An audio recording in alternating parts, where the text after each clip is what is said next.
Happy Mother's Day, gearheads. Make sure you give your mom a call, a hug, or some flowers today. She raised a discerning podcast fan. Reward her. And make sure you go to blindmike.net for all of Blind Mike's shows and links, including this one. On today's show, the fighter and the kid are starting to fracture. Kevin the hot dog man Brennan is angry again. Ooh, there's a big surprise. Hilaria Baldwin has sweaty balls. Nick Fuentes goes in on Portnoy. Can't wait to hear what Mike has to say about that one. Also, Nate Bargatze and Disney, and the comedy non-stylings of one G.D. Fenderson. Now, here's your host, a man who tried to send flowers to his mother for Mother's Day, but accidentally sent her a pink-haired stripper named Lily instead.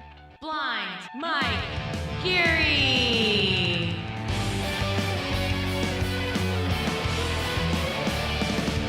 Hello, folks. Happy Mother's Day, gang. Happy Mother's Day. I have a question for you, Casey, and I guess Electra can chime in as well. It's something that always comes up in the comments, and I don't have a good answer for it. I've never actually asked you guys.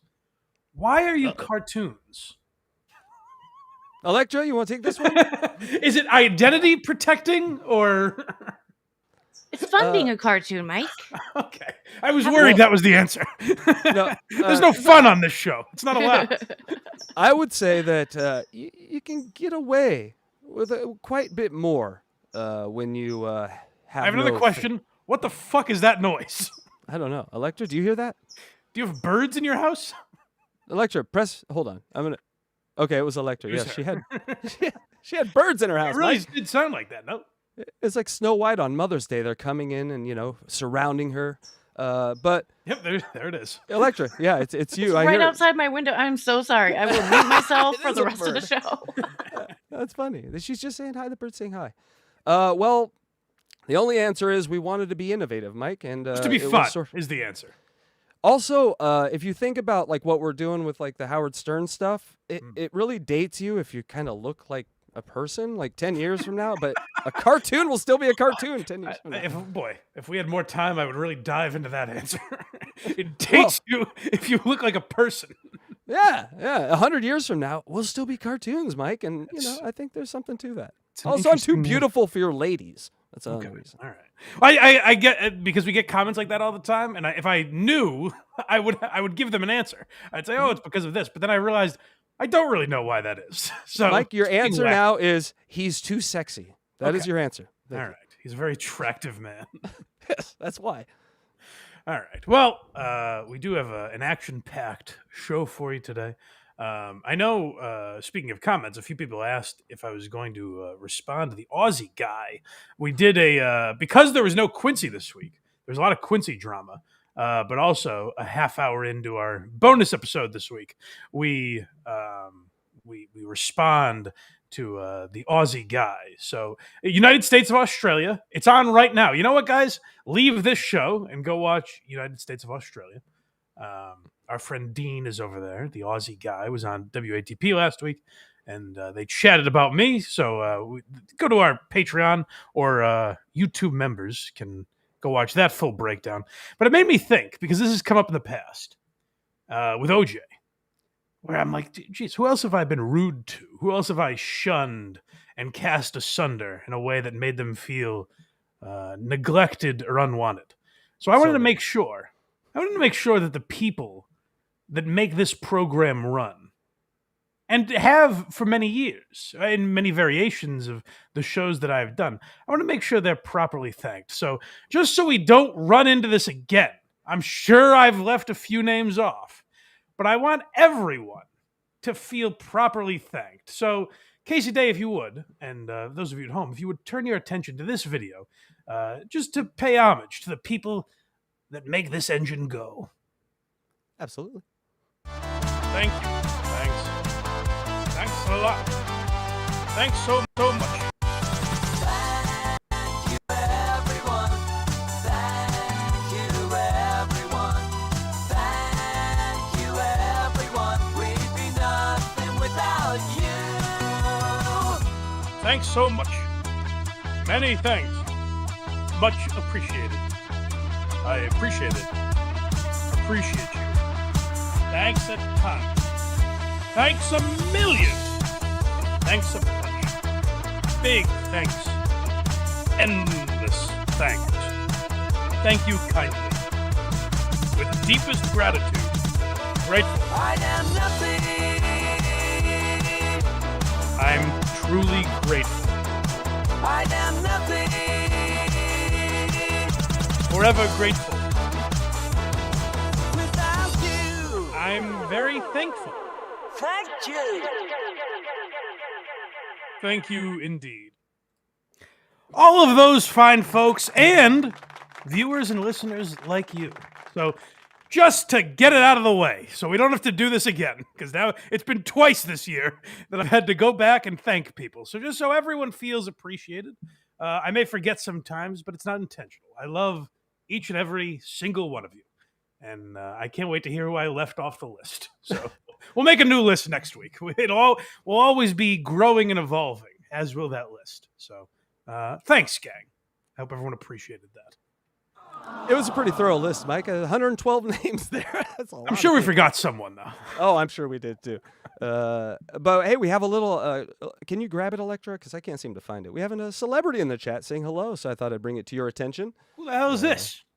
This is one Rattlesnake on Louis J. Gomez. Really? Is in the chat. Electra, It's the real rattlesnake. I did check it, and it is, unless there's another one with, Oh, should we many talk about thousands him? Should we talk about him first, then?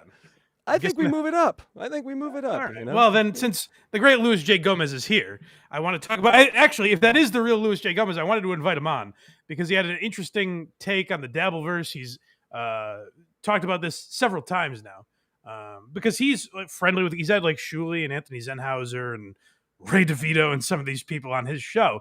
So he talks about how much he doesn't care for the Dabbleverse.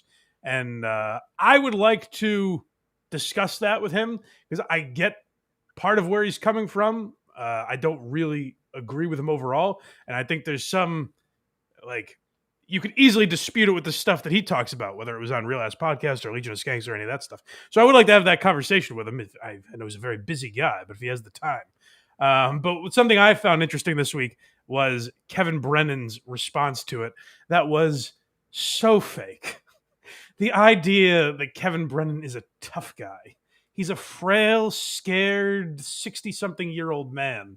The idea that he's screaming at Louis J. Gomez was so hysterical to me. So I thought we should give that some attention as well. I know we're really gay for doing it, Louis, but look who's watching, bitch. And by the way, Louis, will you tell people I'm the blind Mike that was here first? Because everyone finds these videos and says, oh, you're copying gay blind Mike? No! I was first, goddammit. Mm-hmm. This first one is called Louis versus Kevin. Yeah, so Louis was on, I think, Twitch or something. I think he was just hanging, playing video games or something, and someone brought this up, so he's talking about it in his comments. And for some reason, this caught Kevin Brennan's attention, and he was talking about it the other day.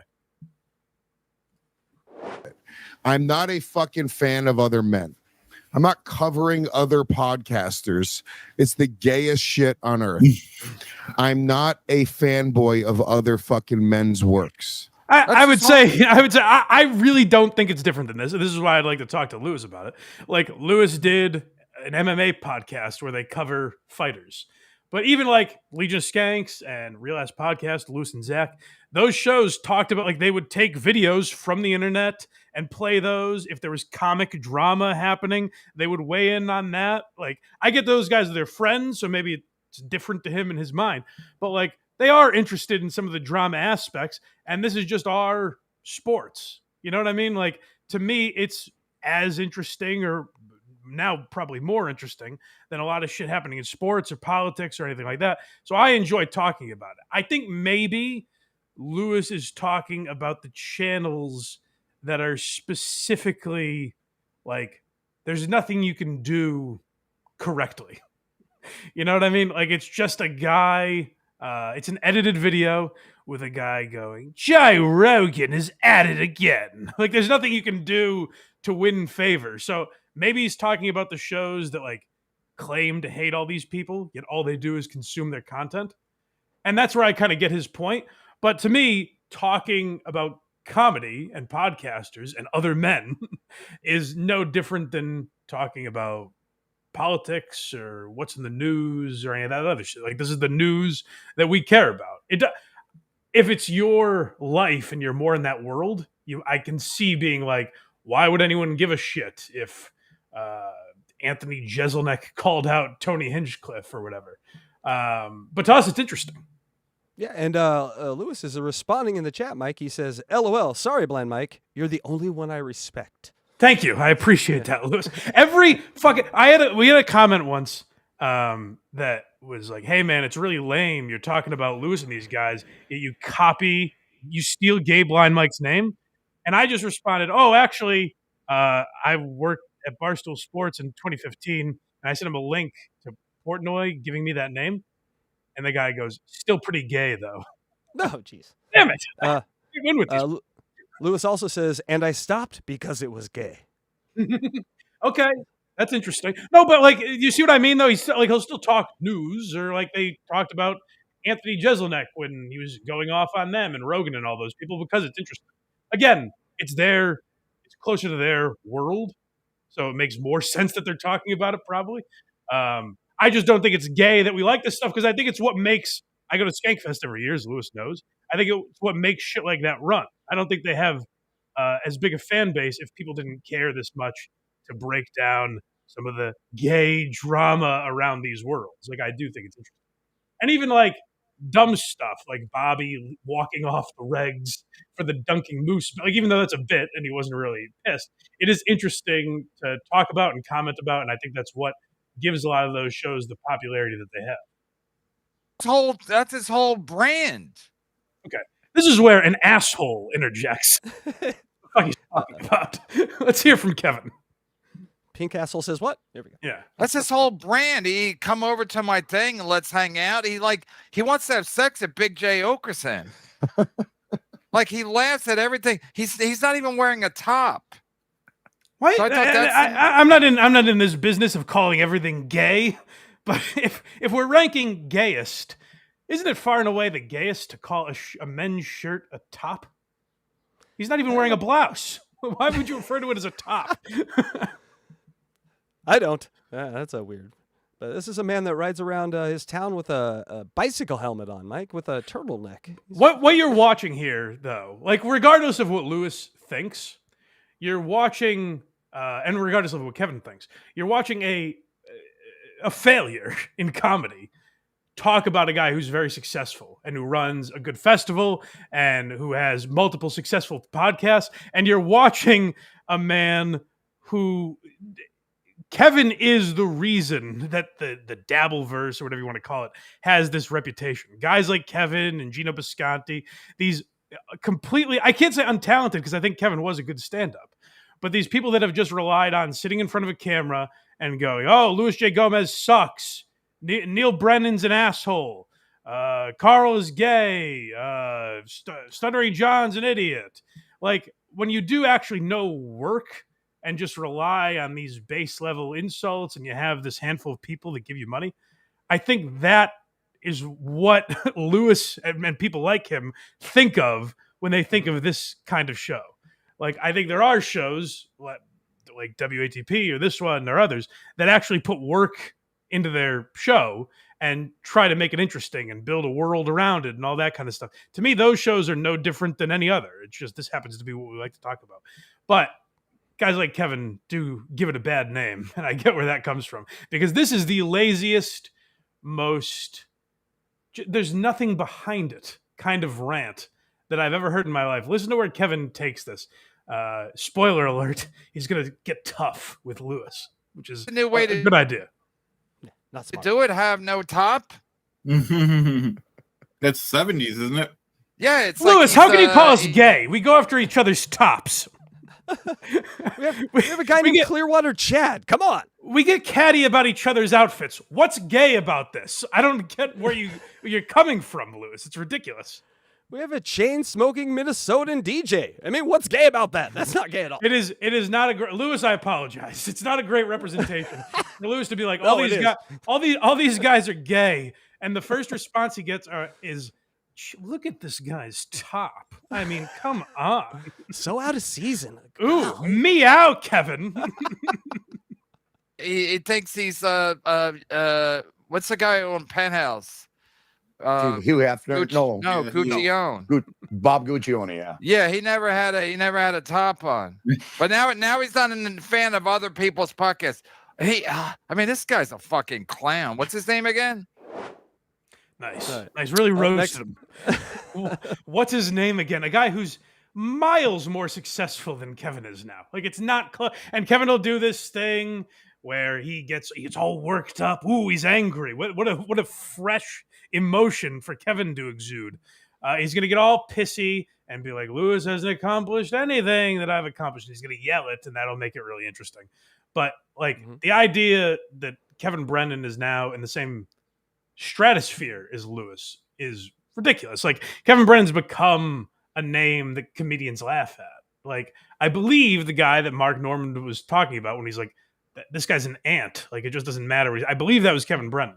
And that's how people view this guy. And the reason I believe it, Kevin, is because that's what you've done to yourself. Like, you got a little you bashed your brother on Opie and Jim, and people liked that. And you said, well, then maybe that's the only thing I'll ever do ever, even if it's fake and it's not really what I feel.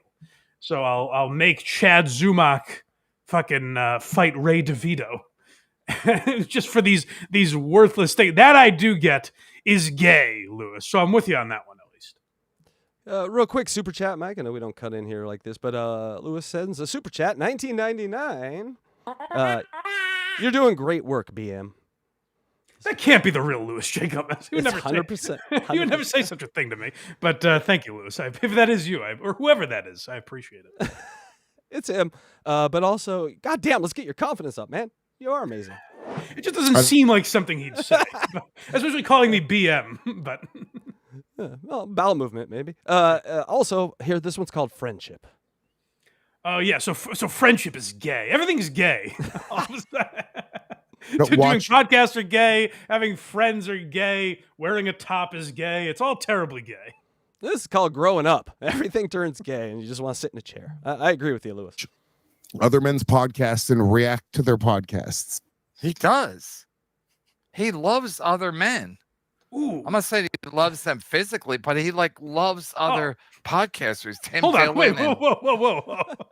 The only Platonically. way that's a burn, I guess, is if he's calling him, hey, you love shoving your prick in other men's assholes. I gotcha.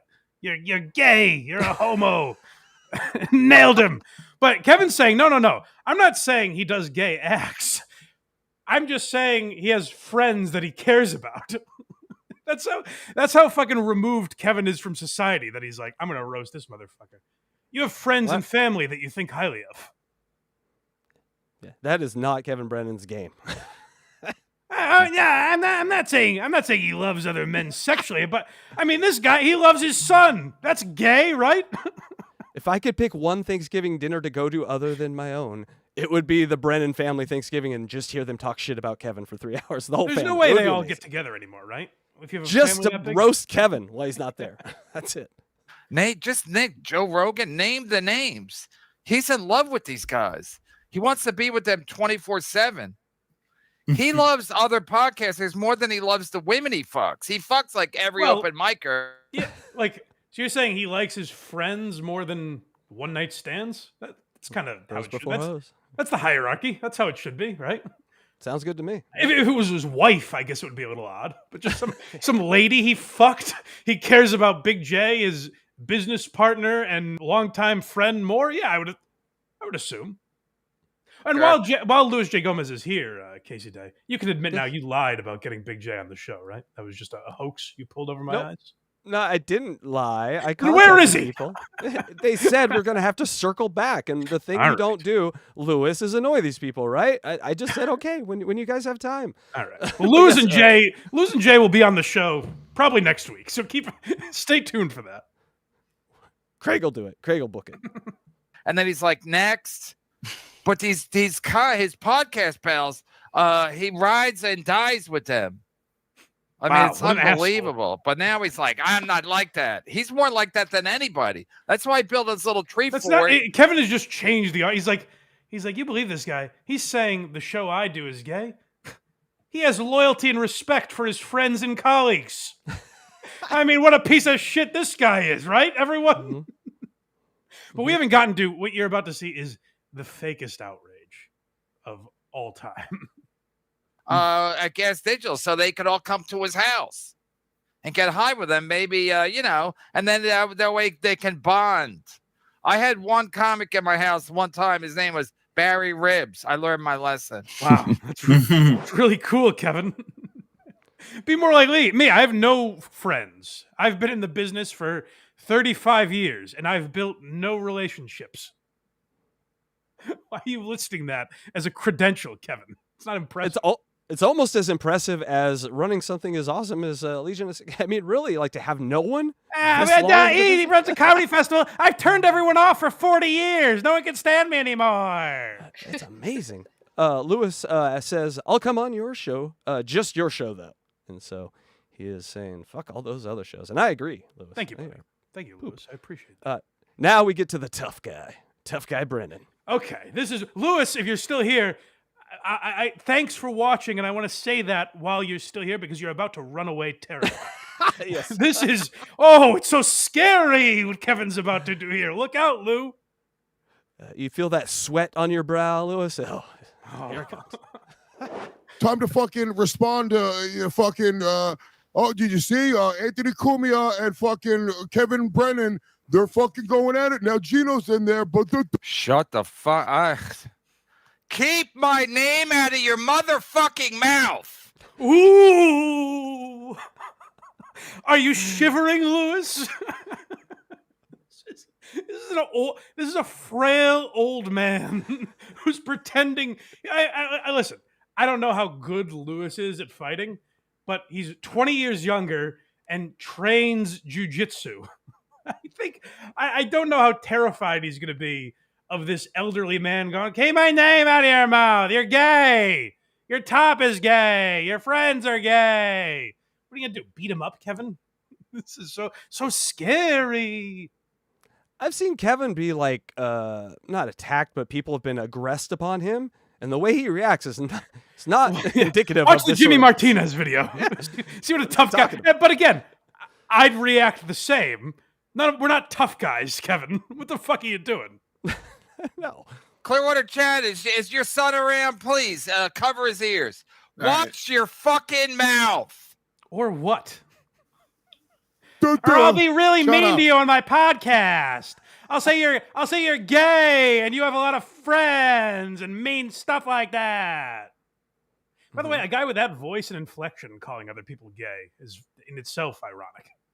Maybe that's the joke. Maybe there's a bigger joke here that we're missing. Kevin has the gayest lilt to his voice. And for him to flamboyantly scream how gay Lewis is also very funny to me. But what is this fake tough guy? Kevin does this thing where he like calls people bitches and he says, keep my name out of your fucking mouth. I mean, that is the fakest. Are there like 15 stories about people putting Kevin Brennan in a chokehold at the Comedy Cellar? Like Gary Goldman slammed him up against the wall. I think Bobby Kelly got in his face. There's a bunch of instances where people made this guy run terrified. I think it's how you get past. You got to beat Kevin Brennan up, and then, you're in. I think it's why Kevin stops going there. He's afraid. So why are you doing this tough guy thing of keep my name out of your mouth? Or what? Nothing. Up. The fuck up. Shut up. He says shut up like all those hacks do. Oh, hold on. I want to get to this because it's a point that makes no sense. But what Lewis is saying is like basically part of Kevin's show where he didn't even shit on Kevin Brennan. This whole keep my name out of your mouth thing. He's actually making fun of Shuley and me and other people where he's like, Lewis is basically saying it's really gay to be like, hey, Gino and Kevin Brennan are going at it. Like, who gives a fuck? Now, I guess the point he's making there is an insult in a way because he's saying Gino and Kevin are hacks that have not gone anywhere in the business. Who cares if they're mad? Who cares if they're mad at each other? So I guess it is an insult to Kevin in some respect. But I think Lewis's greater point is like it's the same tread upon shit over and over again, which I do to a degree get. Kevin says that shit about these other people all the time, but he's taking it personally now. Because his name gets mentioned, but he's not even hearing how his name gets mentioned. It's the fakest thing. And it's sad to see what Kevin has been reduced to, because he used to be kind of good at this. I'm not the biggest Kevin Brennan fan, even at his peak, if you want to call it that. But like, you know, there used to be some degree of, oh shit, did you see Kevin Brennan fought with Dave Landau and it almost got physical or something? Now it's just boring. It's like, oh yeah, you're gonna fight Lewis? Yeah, come to Skankfest, Kevin, and fight Lewis. I'm sure that'll happen. He's not going to Skankfest. Bobby Kelly, Patrice, they all say shut up the same Oh, way. go Shut back. up. I'm sorry. Go back a little bit. This is the most ridiculous, nitpicky thing. He's criticizing Lewis for saying the words "shut up" because, like, Jim Norton says "shut up." I don't get it. It's not their catchphrase. It's not their hamburger or "shucky ducky quack quack." They're not selling "shut up" T-shirts like Larry the Cable Guy. It's a common expression. Shut up.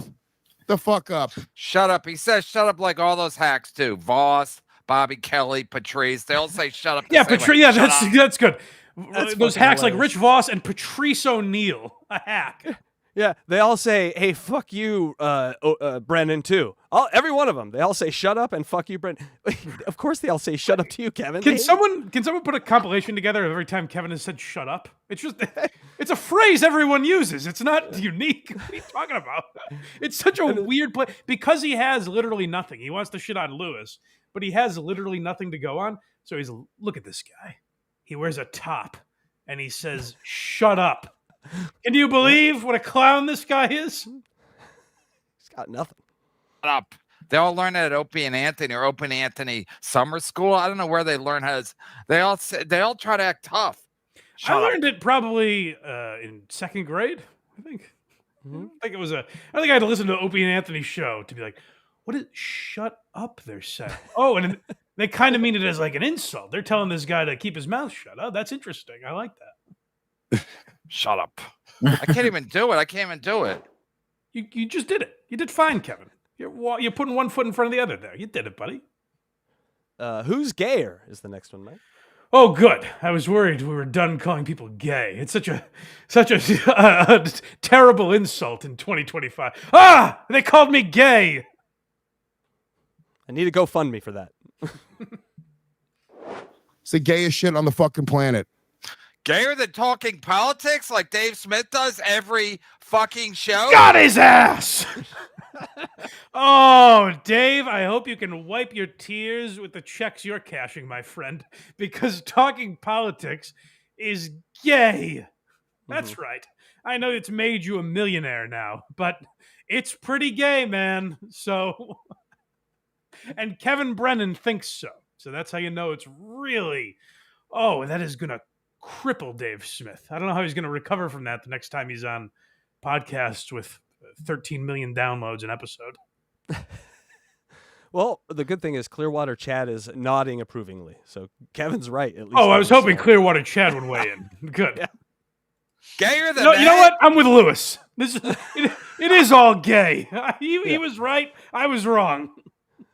Lewis, I am telling, if you watch this guy in the middle, he's a DJ, and he's amazing. From Minnesota. It's like Clearwater Fargo. Chad? Karmic X is his name. I sent you a video of his once. He has replaced John, in my view, as like the weirdest person that's ever entered these dabble verses. And so, yes, but very gay. Very gay. Oh, so gay. Gayer than going on the Joe Rogan show and talking about the Ukraine? Is there anything gayer than talking politics on a podcast? This guy's a fucking clown. I mean, like sex with a guy, I guess, would be gayer than talking about the Ukraine. I don't know. Like, what is this measuring contest that they're doing? Mike, I'm an alien from a new planet here. This gay thing must be real bad. It must be horrible, horrifying. Is it like a disease or something? My God. It's gay. Dave is gay. Lewis, look out. Your podcast partner is gay. Oh, no. The gayest shit on the fucking planet. Gayer than Dave Smith. Gayer than Gayer than Big J. Okerson having I like pink the nail insult. polish. Like if you were coming after me and you were like, "Oh, so you think Craig is cool? You think Casey Day is cool?" Like, no, not really. I don't know. Hey, They're nice enough guys, but I don't think they're cool. You know, like who gives a shit? What he's attacking Lewis on the grounds. He has literally nothing to say about Lewis. So he's like, "Oh yeah, Dave talks politics." It's made him a fucking millionaire. Everywhere I go, I see Dave Smith's on fucking Piers Morgan and Joe Rogan and CNN, and Dave Smith is everywhere. I don't think he's worried about how gay he looks for talking about Israel and the Ukraine. Lewis checking in again, saying he is right about Big J though. Kevin Brennan. Well, the finger paint is a little gay. The fingernail polish is slightly gay. I'll give him. No, see, my theory is a guitar player, and it helps him see the strings at night. That's what we used to tell people. I don't think that's it. That's what we told the ladies. That's a reach. He has pink nail polish. Yeah, he's got him there. All right, everyone's weighing in on the nail polish. That's tough to defend. Jay, I'm sorry, but they've got you dead to rights there. It is no, man, that's peacocking. I love it. That gets those. That pink gets some pussy. I'm telling you. There we go. All right, we got money now.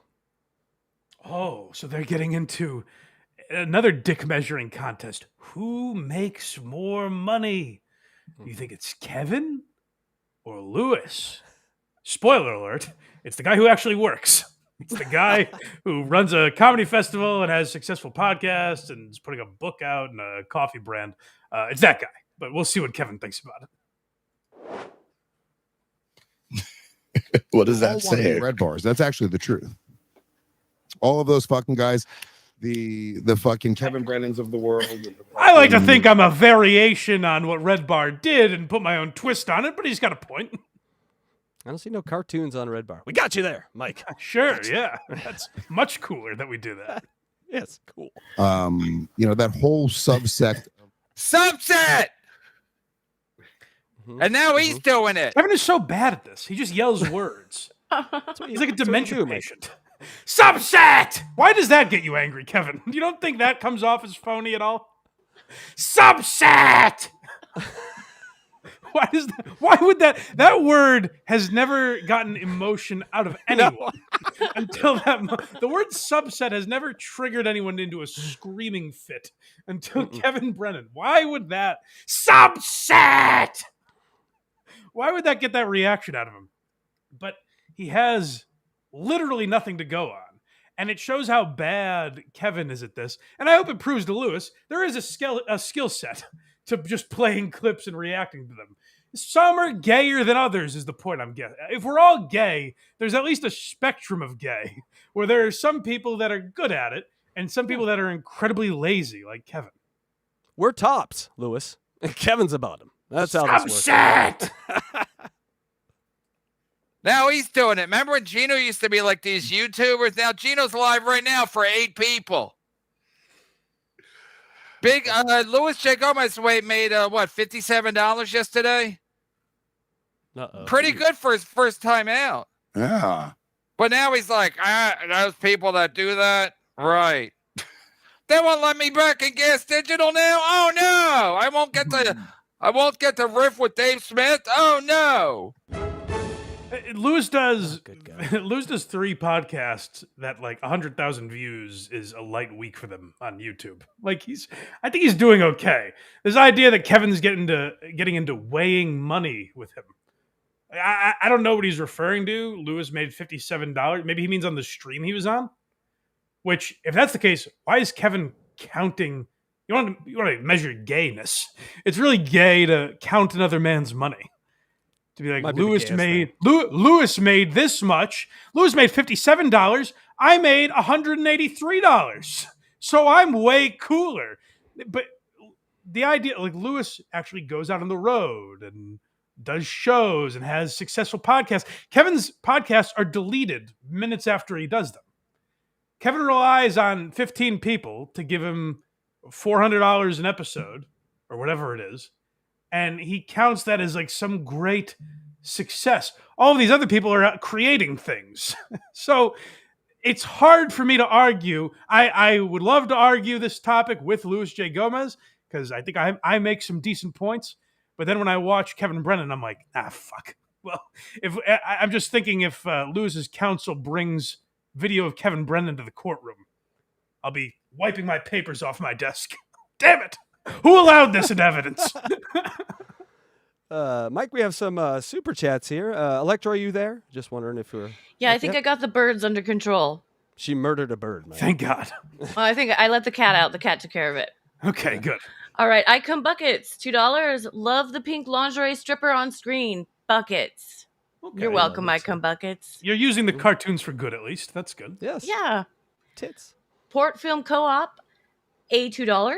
Where the F is Craig? Well, his name is Craigers, and he's not effing here. He's celebrating with his mother, I believe. Yes, he had a Mother's Day brunch. Mm-hmm.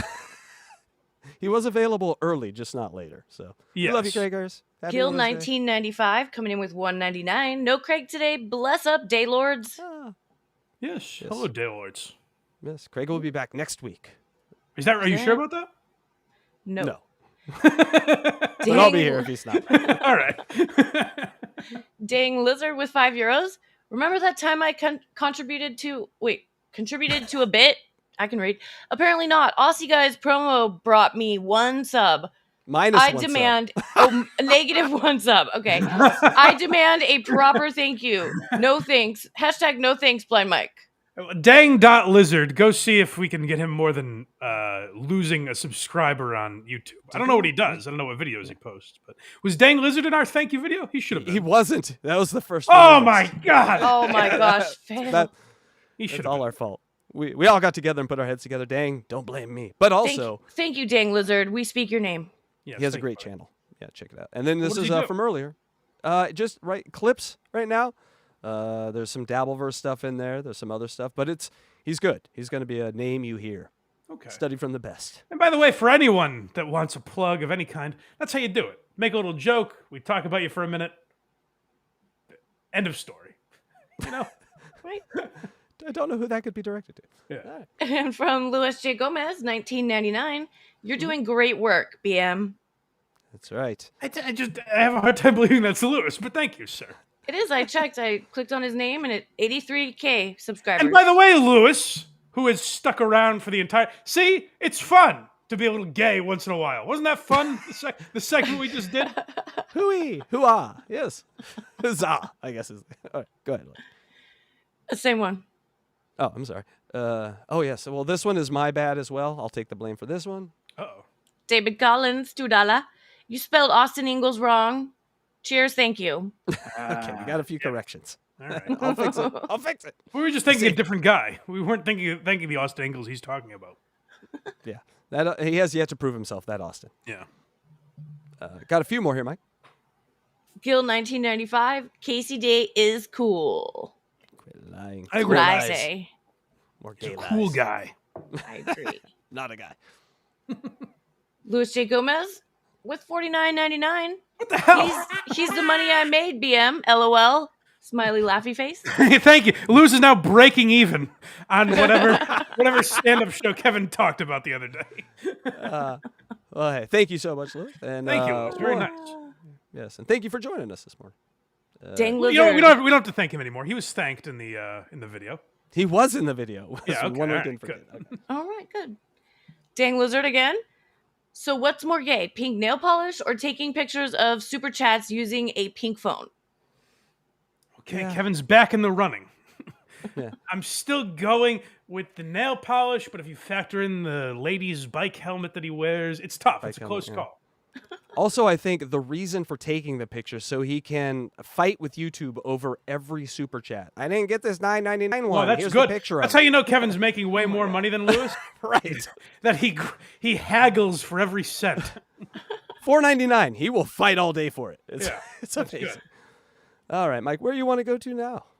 I guess we should go with what we were going to start with. We said we were going to start with the Nate Bargatze thing, right? Yeah, a little Bargatze'S. Let's do that a little bit, real quick.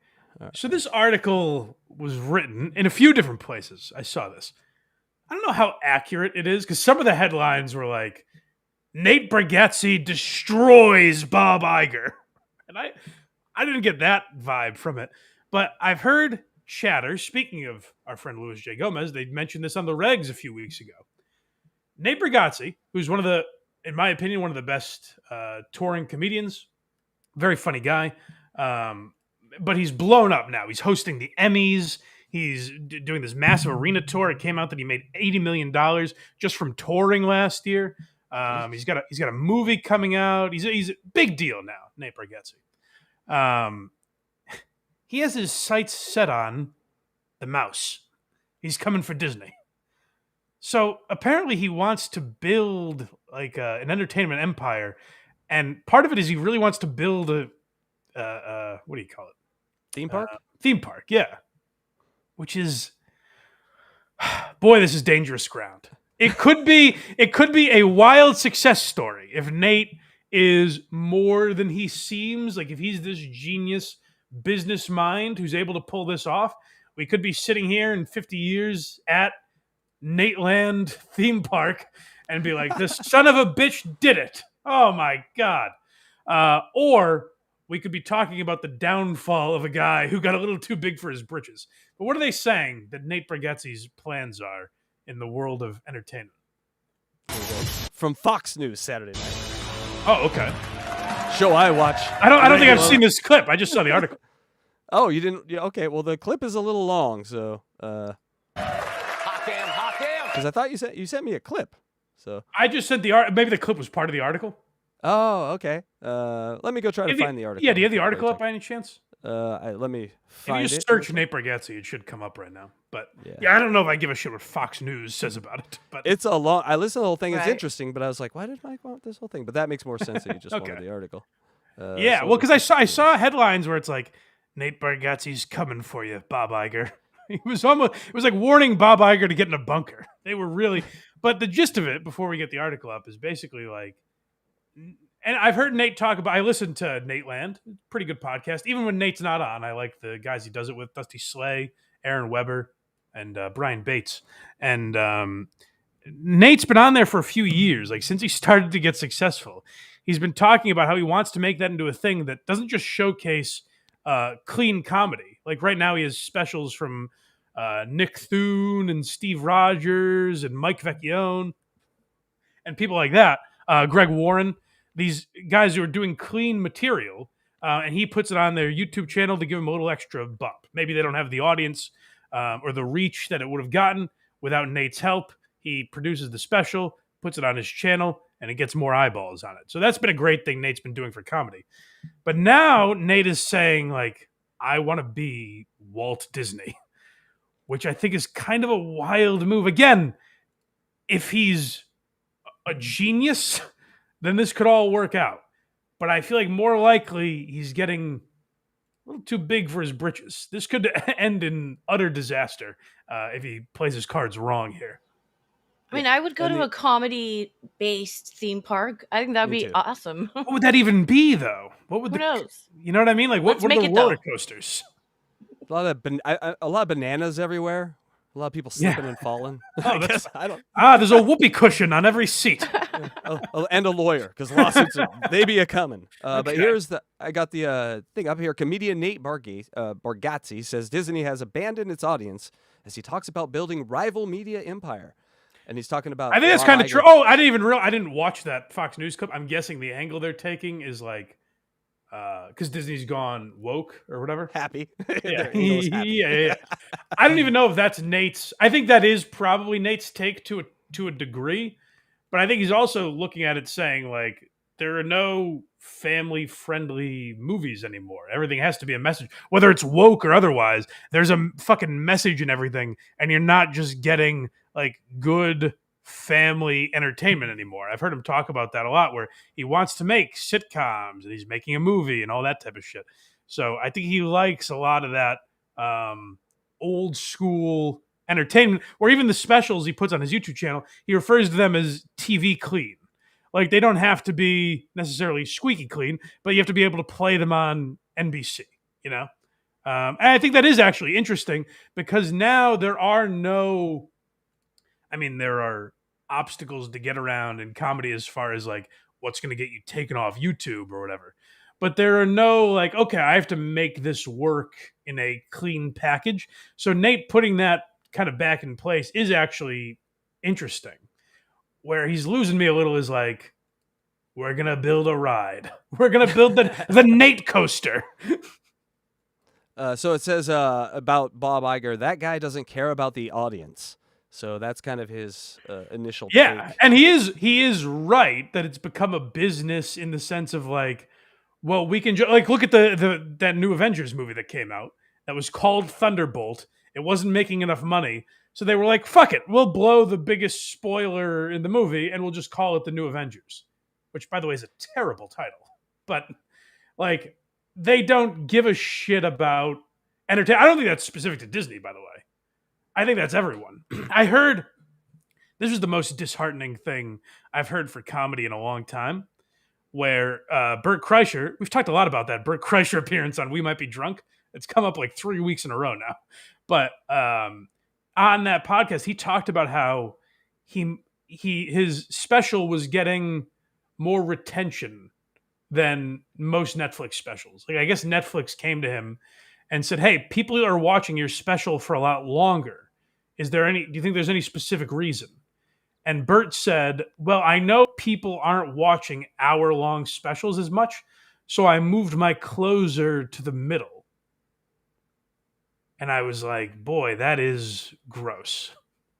Or people fell asleep and just didn't turn it off. That's also possible, Electra.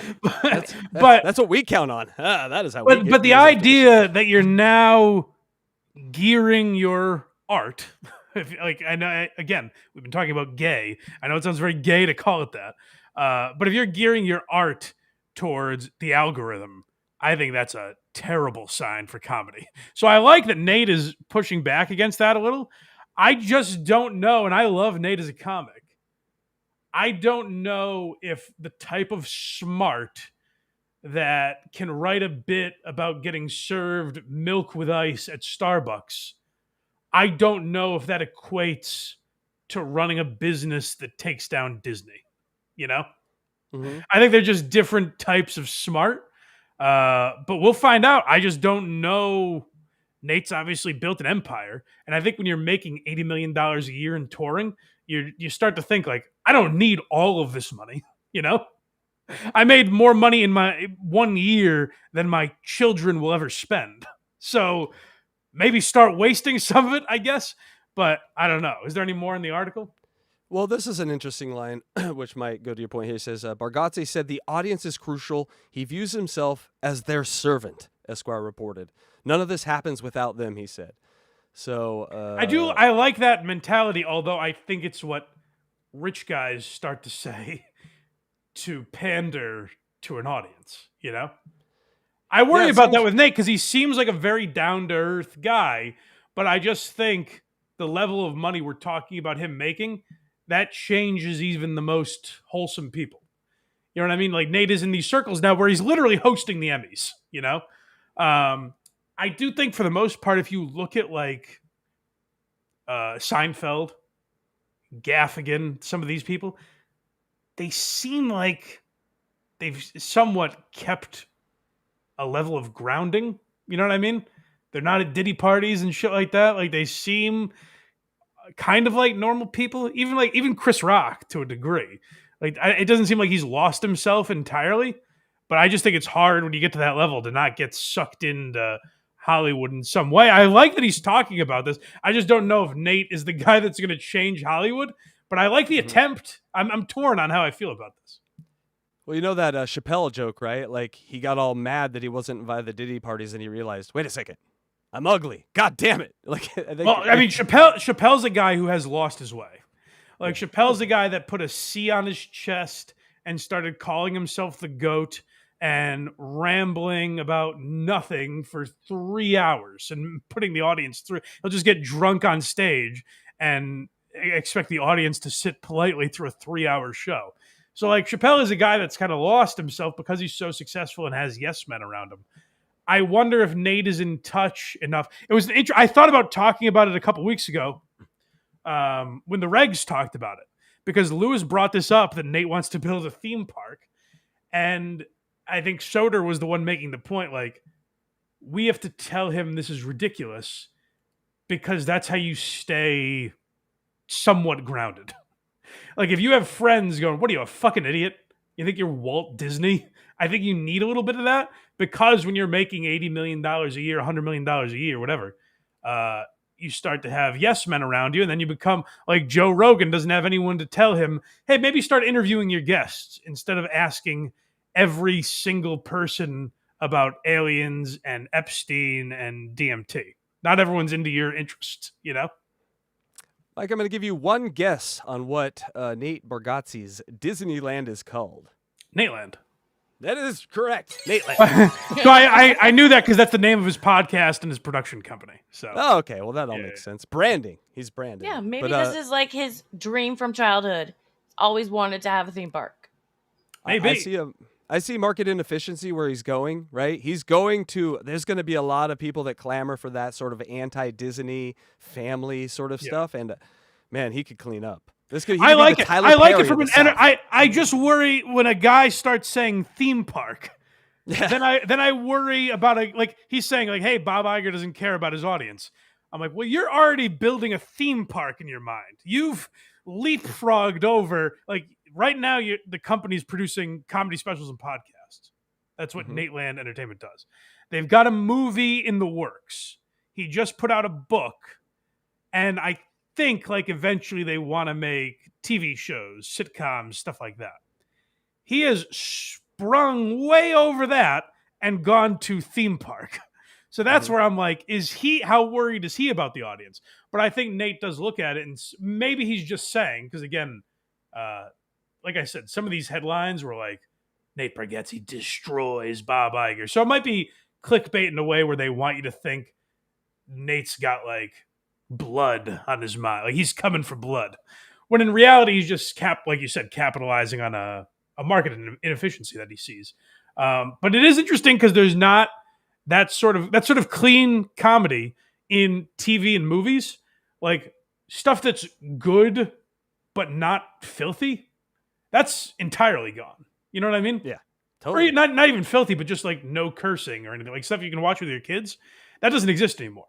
The shit on CBS and NBC and all that, it's dog shit. Like there's no one watching it. So it is smart of Nate to try and capitalize like this. I just worry when I hear guys start making the amount of money he's making and then go, I want to build a theme park.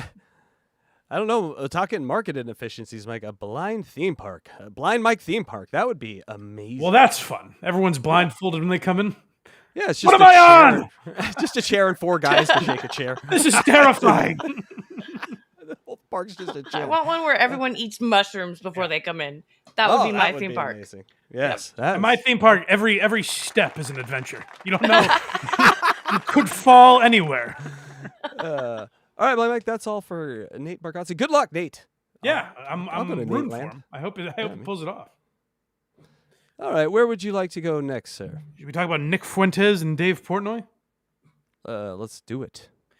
So, I'm sure you saw this week, Dave Portnoy was very riled up. And if you're not, I've seen a lot of people misrepresent what happened, as often happens when a story gets as big as this got. So much like me when I first heard it, a lot of people fully don't know what happened. So I'll give a brief synopsis for those who may be misinformed on it. The Barstool Bar in Philadelphia is owned by Barstool Sports, which Dave Portnoy owns now. There's some element of this bar where you can pay to have a sign up at your table. It's like one of the VIP benefits. I don't get that world. I can't imagine. Ooh, we have to go to the bar where I can hang a phrase up on a sign. Like I don't get that world, but that's what it is. It's bottle service world. It's bottle VIP service, yeah. Bottle service, yeah. People seem to like that. I guess it's not for me, but that's why I wasn't there. It's for the people that are there, I suppose. So these young whippersnappers walked in there, and they said, "My good woman, if you wouldn't mind, I'd like a sign up there. Could you write 'fuck the Jews,' please?" Uh-oh. And for some reason, this dumb fuck waitress said, "No problem." Right. She wrote the F, the U. She got all the way through, all the way to that last S, and didn't see a problem with the sign. It's just like, yep, hangs it up. And then the picture gets posted. It starts to get some traction online. Portnoy goes nuts. And this, I think, it seemed like maybe even he would admit was kind of a mistake, because this is the part that everyone's reacting to, where he goes, I want blood. I'm going to ruin these kids' lives. He said that originally and then kind of calmed down. He fired the waitress, which, by the way, like I know people are saying it's a free speech issue. I've talked a lot about this stuff over the years. That's one I don't have a problem with even a little bit. The idea of firing the waitress. Do you think I'm wrong in that at all, Casey Day? Nope, that's a work issue. For sure. If you're dumb enough at a business to write "fuck the Jews" on the wall, that's a fireable offense anywhere I've ever worked or could even imagine working. They spend money there too. Don't. Right, exactly, and it's owned by one. So maybe don't write that on the walls. That's good. Good point. So yeah, the waitress getting fired, I have no problem with even a little bit. The part where it gets weird is he goes, I'm going to ruin these guys' lives, the people that did this. And then he found out who it was. He puts their names out there, and then he says, I'm going to send them to Auschwitz, which I don't know if you know anything about Auschwitz. It has a bad reputation. But it turns out, is he going to send them on a train? It turns out they've cleaned the place up a bit over the last 80 years or so. Okay. It's a little nicer than it used to be. So it's actually now a place that people pay and get in line to go see. So I know I'm sure it's a very sad environment, but it is in a way a vacation destination. Another point to that end is that Dave said he'd be sending them to Germany, Auschwitz, Germany. Now, Poland. I got to be honest. If you quizzed me on it a week ago, 50-50 chance. I might have said Germany or Poland. I'm also a fucking idiot, but I'm not pretending. I'm not putting on a cape with a J on my chest and representing all Jews. I'm not pretending to be this hero of the Jewish people. So maybe if you're saying I got to educate these kids, you should probably know where Auschwitz is. That might be a good start. But like I said, I wouldn't have known that either. So he's like, I'm gonna educate these motherfuckers. And where I found it strange, and where I thought he lost his way a little bit, is when he was on the Unnamed show, and Kirk was asking him about this topic, and Kirk was kind of pushing back. He was pushing back a little. I think he more or less understood Dave's point and why he was so angry. But he was basically saying, isn't the best way to handle this is treat it like it was some fucking idiot that wrote something shitty on the wall. He's banned from the bar. The waitress is fired. Why do we have to go on a public crusade to out these people? And Dave said, well, Jewish hate is getting to maybe at the craziest time since, the 1940s, which seems a little extreme. But Dave's pointing to his comments and being like, look at what people are responding. To that, I would say, people are responding with a lot of this Jewish hatred because you threw a temper tantrum online and they said, oh, he's going to react. The fuck the Jews thing is a childish, it's not even anti-Semitism, it's shock jockery. It's an idiot. It's an absolute idiot thinking he's hilarious or edgy or crazy. Oh my God, do you believe what he did? The other thing they were pointing to, they're like, look at his social media. It's crazy. And the thing they were pointing to was a video of this Muhammad. I think Muhammad is his name. I don't know much about the kid. Mo Khan, I think is his name. Muhammad Khan. There's a video of him pouring water on a sleeping homeless guy. Not good look. Terrible. The kid's an asshole. But even to that, I would say that's proof to me it's not some intolerable ant of anti-Semitism. It's a retard who's acting out and wants the world to notice him. He's saying, notice me at whatever cost. And you just noticed him. You gave him exactly what he was begging everyone for all this time. And the problem is when you're Dave Portnoy, And people were tagging me because like they think I am looking for an opportunity to shit on Portnoy. No matter what Dave Portnoy says about me, he gave me a great opportunity that frankly I didn't do enough with, which is my fault. So I have no real ill will towards Portnoy. I don't really understand his opinion of me. Like, he thinks I'm a terrorist. He legitimately thinks I tried to take the company down. When he talked about me a couple weeks ago, he was like, this is how like off he is on me, to where now I used to get like worked up about it. Now I find it funny. He was like, Mike's the kind of guy, he'll cut your throat to get ahead.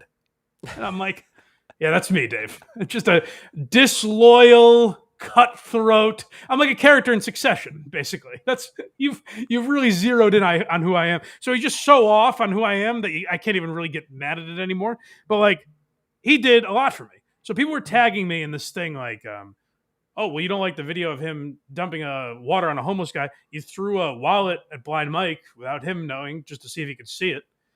That is very different. Like, I signed up for that. I volunteered for that. I said, do this shit. But where Portnoy does get a little lost is like, he's still the type of guy that would do something like that for shock value and to be funny. So I do get why people are trying. I don't think it's a one-to-one comparison, but I get why people are saying like, Dave, you're so worked up about this issue, but haven't you done things that people have branded as insane or like shouldn't be tolerated in polite society? You know, and no one tried to ruin your life, or the people that did, you fought against very hard.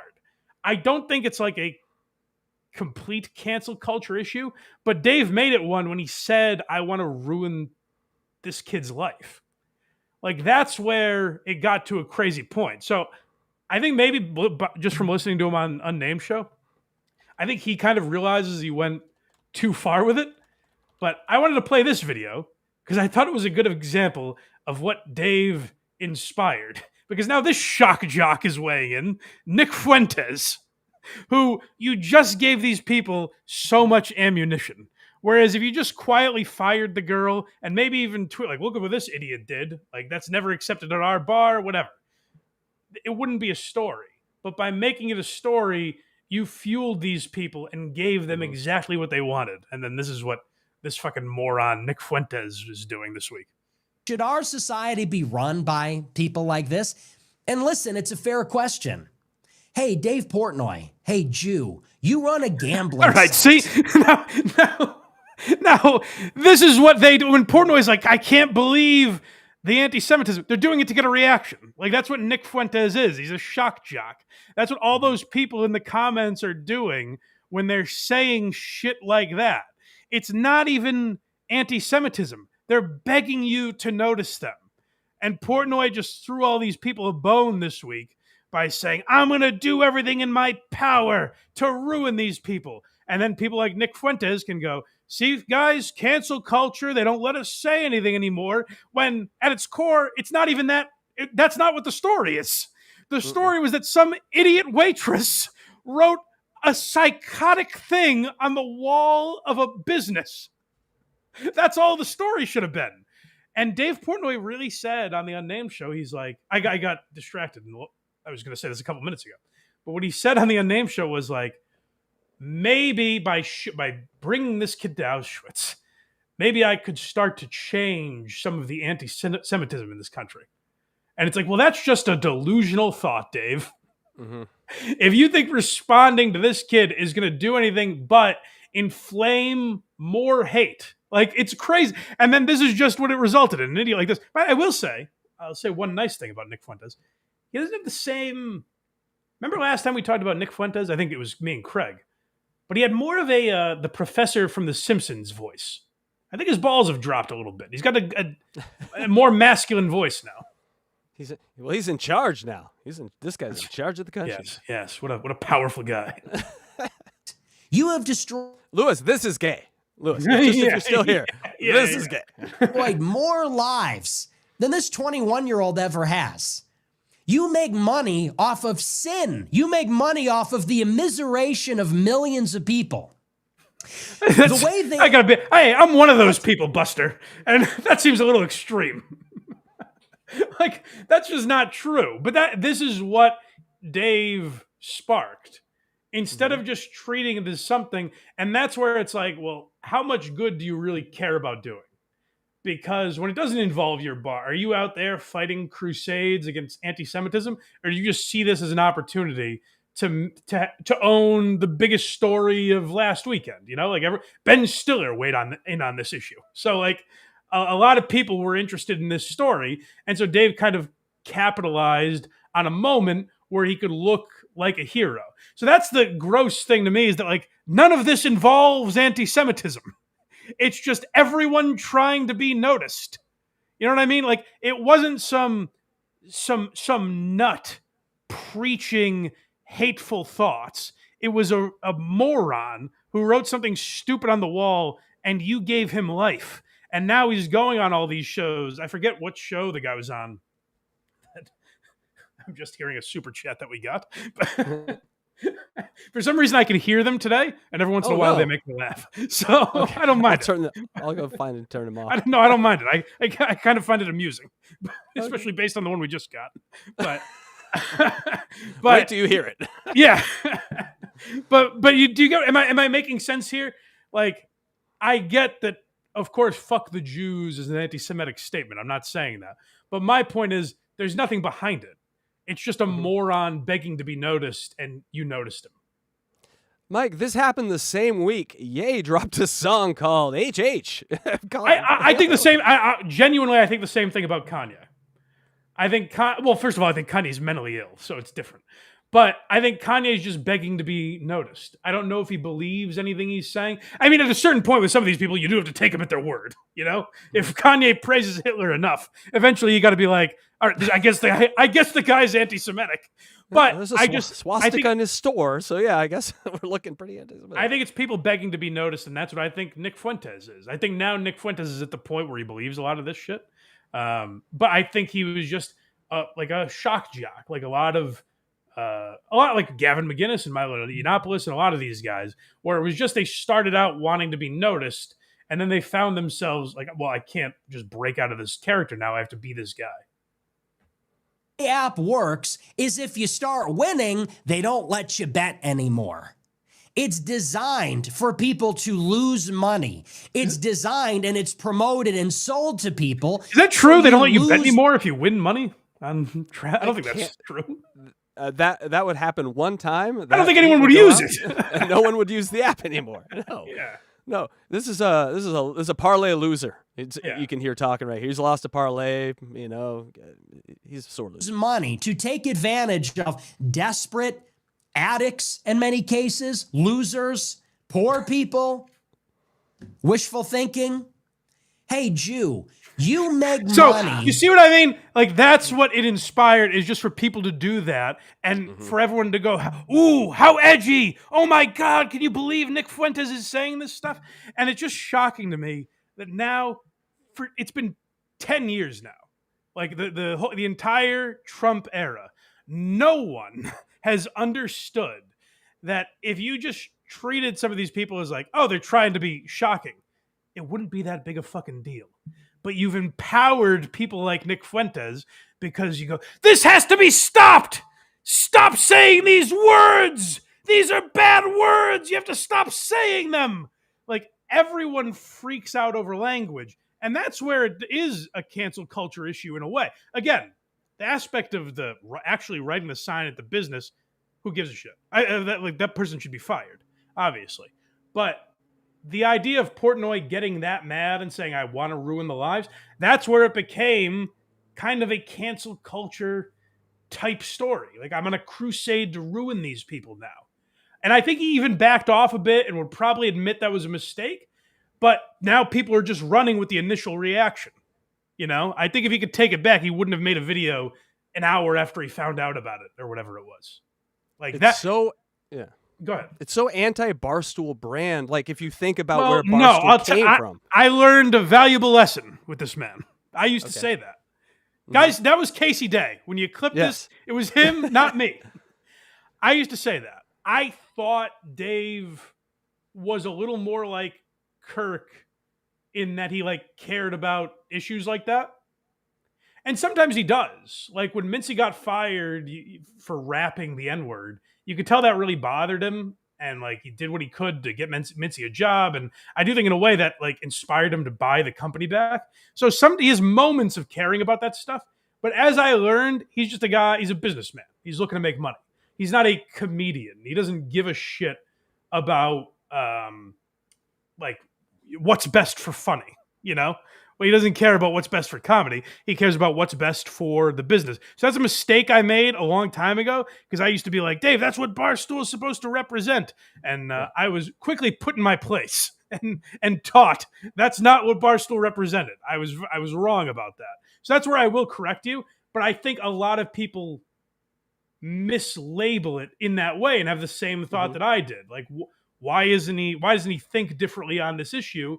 Because you think it's supposed to be some bastion of free speech at Barstool, and it isn't really. But also, like, do you want to be this guy that eradicates anti-Semitism? Or do you want to grade pizza and talk with your little schmoopy whoopy dog? Like, because that's also hard for people to differentiate too. Like, are you a social justice crusader or are you the pizza guy? You know, and you can be both. I think you absolutely can be both, but you're going to inspire shit like this online. I think we're done with Fuentes. You get the point. But yeah. Well, imagine if like Hassan did ice cream review. Like, all right, the Gaza was terrible today, but this sherbet. But I don't even. I don't even mind that if you're good at it. You know what I mean? Fair enough. Like we talked about it with Dave Smith, that whole Douglas Murray thing, where it's like, well, is Dave a comedian or is he a political commentator or is he a historian? Like, what is Dave Smith even? I don't mind if you do multiple things, but if Dave's going to be the pizza guy, the dog guy, and the cure anti-Semitism guy, like he should learn where Auschwitz is, you know, and shit like that. Like he should probably be a little more well-versed in it because he stepped into this. It doesn't seem like knowing what he was getting into. I think he thought everyone would be like, get him, Dave. And I think a lot of his audience was like, what the fuck? Why are you going after these people? And originally he said, like, I want to, you know, expose the waitress that was in, like, why? Why did it come to this? It's very strange. We have one super chat here, Mike. I'm pretty sure Electra won't read this one. I don't want to read this one. Go ahead. Go ahead. Hi, Cum Buckets, $2. Cum Buckets do suck, though. Am I right? And now replace Cum Buckets with... Yeah, that's not... No, I heard it. That's what you can, I think you could say that, given the context of what we're talking about. No, like Cum Buckets, all people suck. So I just go with that one. We're all equally awful. Thank you. All right, Mike, where would you like to go next? Well, can I just say one other thing first? If you watch if you watch that segment, can people tweet at Portnoy and just say, you wouldn't believe what Blind Mike said? Oh, you asshole. Oh my God, he's anti-Semitic. Oh no. Just say that about me and see if Portnoy picks up on it, you know? No. That's quite the troll right there. Yeah. All right, Mike, where would you like to go next? Because we got Hilaria Baldwin on deck. Oh, Jesus. All right, let's get her out of the way, I guess. It's so different from what we just covered. I know, it really is. But we are covering a woman who has probably dealt with a lot of bigotry in her own right, being a woman of Hispanic descent, Hilaria Baldwin, who the Baldwins are melting down on social media. It has not been good since this show. I thought the show might scratch an itch, you know? Might satiate their appetite. We're okay. We've been noticed for a few weeks. Now we can put the phone down for a summer, maybe. But they've been on, because Hilaria has this book tour, they look crazy. And they've been going, by the way, out of their way. Remember that video that came out a few weeks ago? Where Hilaria is like, when I'm talking, you're not talking. They hate that people made fun of that, and they can't stop stepping on rakes to try and defend it and make it look like it was a cute moment between a married couple. But I'm getting ahead of myself. Let's watch a little of Hilaria's Instagram. And they both share these videos. This is a weird thing where they collab on these videos. So if you go to Alex's Instagram, it's all Hilaria videos because he's trying to help her with this book sale. This one's called, Must Read. Yeah, so, I mean, First of all, I guess if you're a Spotify premium member, Hilaria's book is available. We may have to give that a listen at some point. I hope she's the one doing the reading. But yeah, maybe we'll listen to that on Patreon or something. But let's hear what Hilaria has to say about getting the good word out there about her book. I don't know what possessed me to allow this to happen. In the morning, right before it was time to go to school. Maybe it was a moment of weakness. Or perhaps I felt ganged up against. It was everywhere. Everywhere. I don't know. Maybe I was trying to be the cool mom. There was no amount of washing possible. We tried. So we gave up, sat down. What is she talking about? Washing what? The kids are covered in paint, and she's just filming them saying, I couldn't do anything. That can't be what she's saying. That is 100% what she's saying. Am I missing something, people? These kids are covered in paint. The appeal to the American public.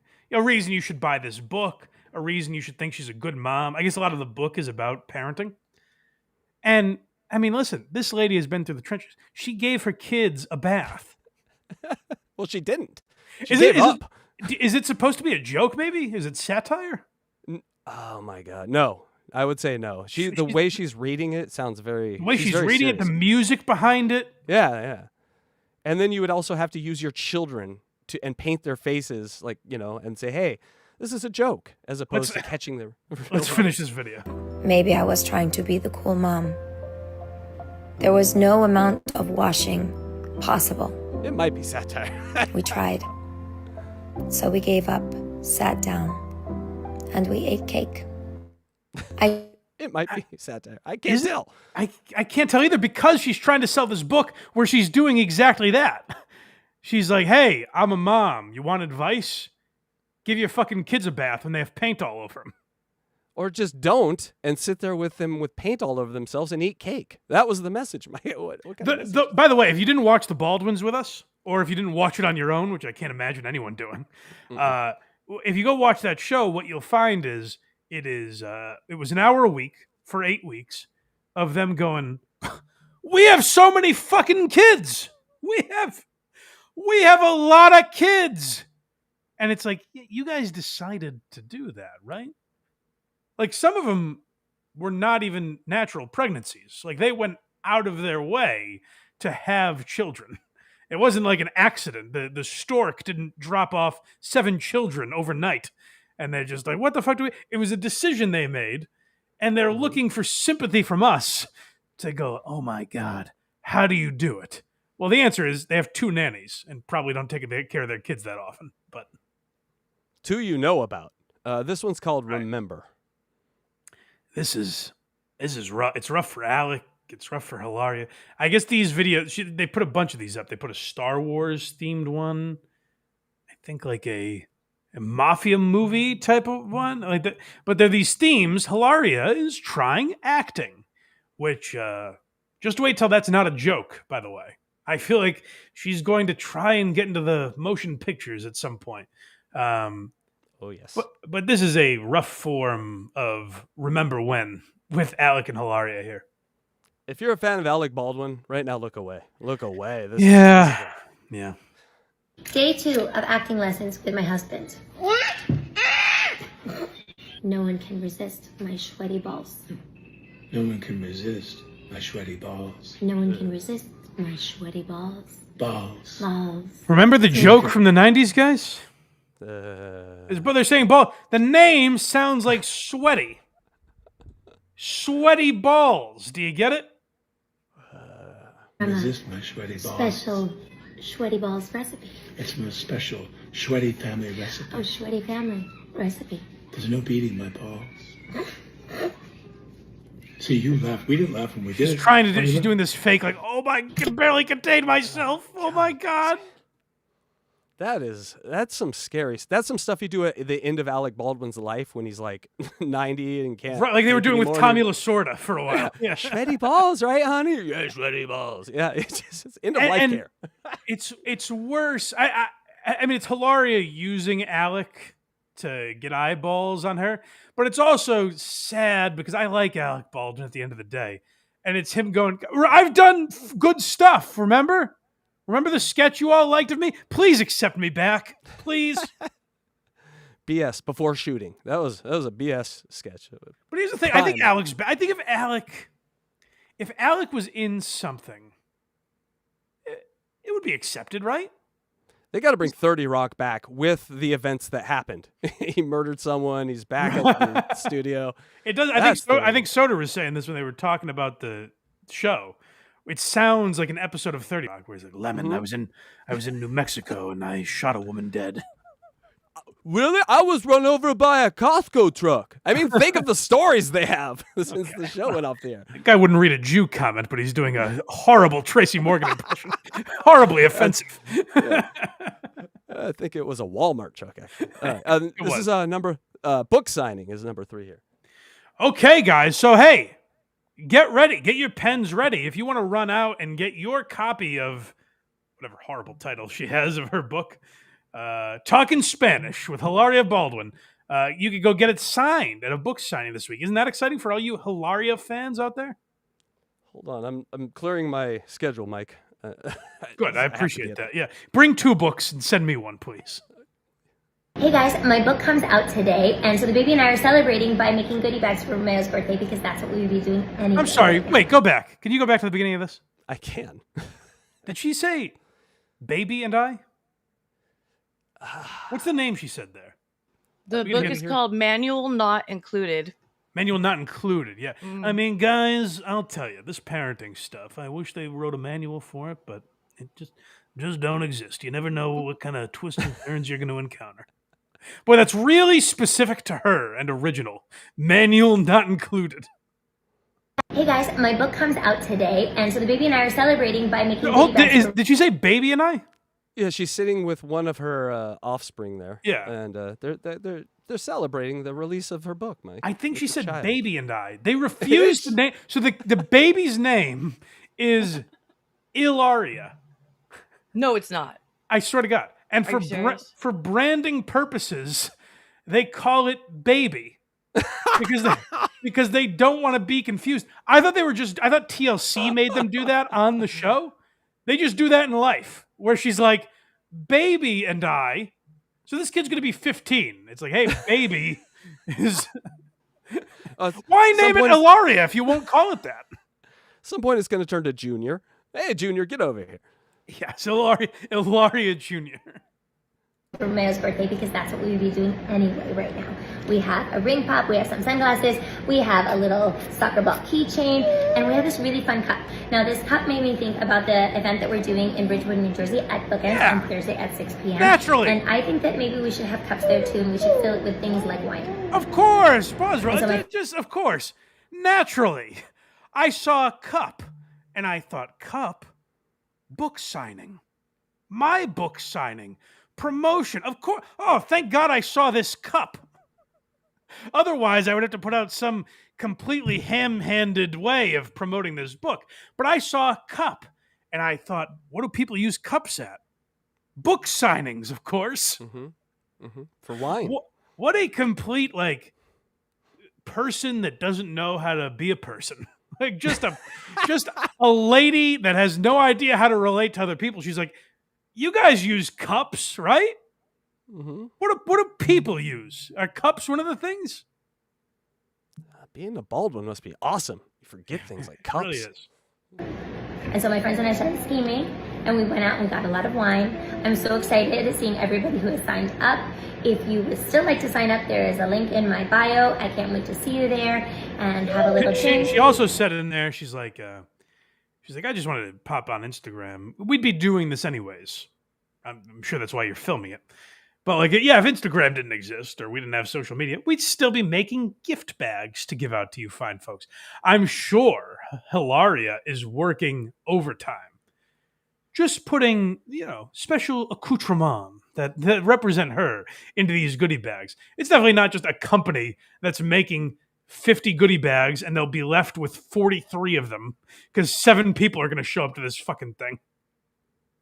And celebrate, and thank you guys so much for all of your support. I am so very grateful.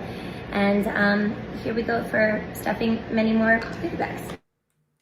Yeah, back to work. Ooh, my fingers are sore from tying all these goodie bags. She does have a sweatshop amount of labor in that house, so it makes sense.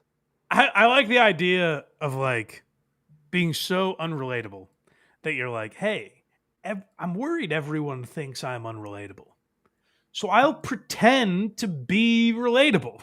It's like, yeah, no, that's the issue, sweetheart. We can all see through this ruse. That was the problem from the start when you were talking in a Spanish fucking accent. Right back to where we began.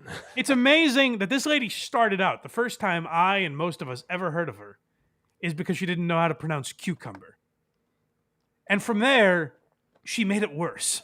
Like, it's amazing to start at that point and be like, no, here's who I really am. And we're all like, oh, God, you're more insufferable. Jeez.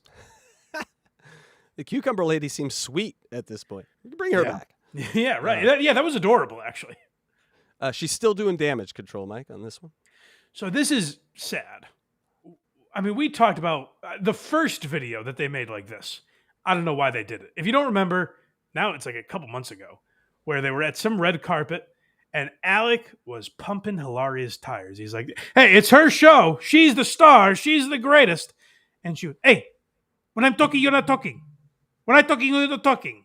Okay? And then another time later in the exchange, she goes, oh, we're just going to have to cut him out of the show. My Spanish accent is gone now, but we're going to cut him out of the show. And so they have been making it seem like that was a bit ever since then. This is maybe the 5th video since then, responding and being like, ain't we wacky? Look at us. You haven't seen my book. I haven't seen your book? You haven't seen my book. What? No, you haven't seen my book. You want to know why? Because this is the first time I've seen my book, so I don't know how you've seen my book all kinds of incarnations of but my it's posters. different when you see my book. Can you just be excited about it? I've worked very hard on it. Let me feel the difference, ready? Put it in my hand. Oh, wait. It does feel kind of nice. It's like a little like glossy. It's raised, the print a little bit. Could you sit your hands away? It's like a Ouija board. You can't have more than one. I mean, these two have such natural chemistry. Don't you see? Clearly. Hey, listen. They may not be for us, but these two obviously love each other. This just seems like a pair, 2 peas, these two. We're watching what happens in an old folks home, Mike, with the nurses and the staff and the people that live there. They're just Alex trying to be charming, and she's trying not to roll her eyes at him. Wow, I'm so proud of you. I'm so proud. I know, I'm so proud of you. Do you think that people are going to make it a thing that I covered your mouth? I didn't cover your mouth. In fairness, that was this one. Lulu covered your mouth. You should say, when I am taping, you're not talking. When I tape, no, we don't even have to say. In the future, whenever we're on red carpets. Get it, guys? Remember, hey, we're owning it. We're owning the thing. We're making fun of it. God, it is so obvious. By the way, I like that Alec does the little Spanish accent when he imitates her. But that is fun. I'm just putting it on. Oh, it's such a good idea. I think it's just tape. What if you rip my skin? No, it was gentle tape. Tear? Did this one hurt? You're going to get gentle tape. Gentle tape. There's like gentle tape. When you want to shut your husband up, get or we new could just do like a gentle sock. tape. No, that's dirty. That's your next book, Gentle Tape. Gentle tape. And I'm like, ooh, with a thing in my mouth. I'm seeing, look at some nice pictures in here. Some pictures of chemistry these two have. Well, we have siblings. Do you have enough pictures? Have they ever met? It really is, and it's Alec is being used as a prop. What is with these men that I love? Alec, Bill Belichick. What's happening to these men that are just being led around by their cock to promote these ladies and give them a career? Mike, I'm a little older than you, and when that tea starts to come out of you, these young ladies, they'll just put a collar around your neck and lead you around like a dog. Yeah. Bide your time. It's gonna happen. I hope whatever she's doing to Alec's cock, I hope it's worth it, my friend. I hope she just gives you the ultimate pleasure because we're suffering so Alec can live. Kids in the book? No, just not enough pictures. Oh my God, there's so many pictures. Because we have a lot of kids, so even if you put like 2, that's already like a lot of kids. Even in this promotion, he's like, what is this, a picture book?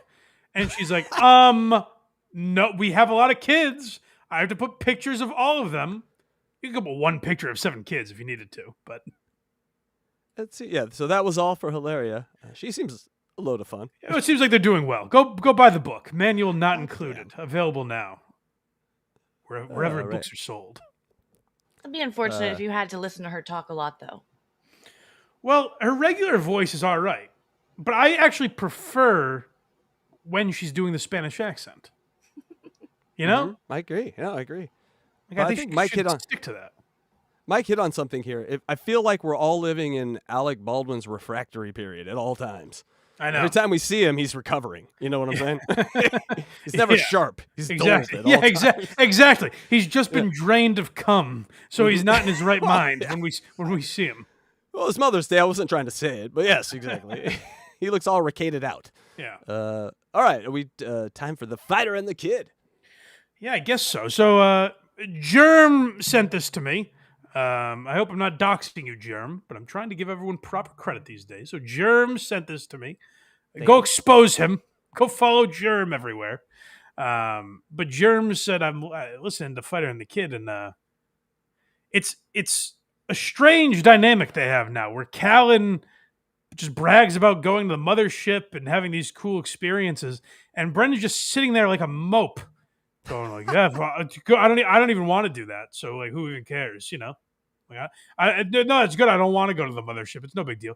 And Brian's like, "Oh, you're missing out, man. It's fucking awesome." And Brendan's like, I think it's dumb. I think it's stupid that you go there." Are they breaking up? Is this the end of the fight? No, they're specifically moving to Austin together. So they're making a life choice, like based on Lewis, each other. that's They're staying together. They're both going to Austin. You want to talk about gay? Yeah, you're right, Lewis. Listen to this. Brian and Brendan, a 40-year-old man and a 60-year-old man, are moving states to be closer to Joe Rogan. Like that's the sole reason they're moving is because Joe Rogan lives there.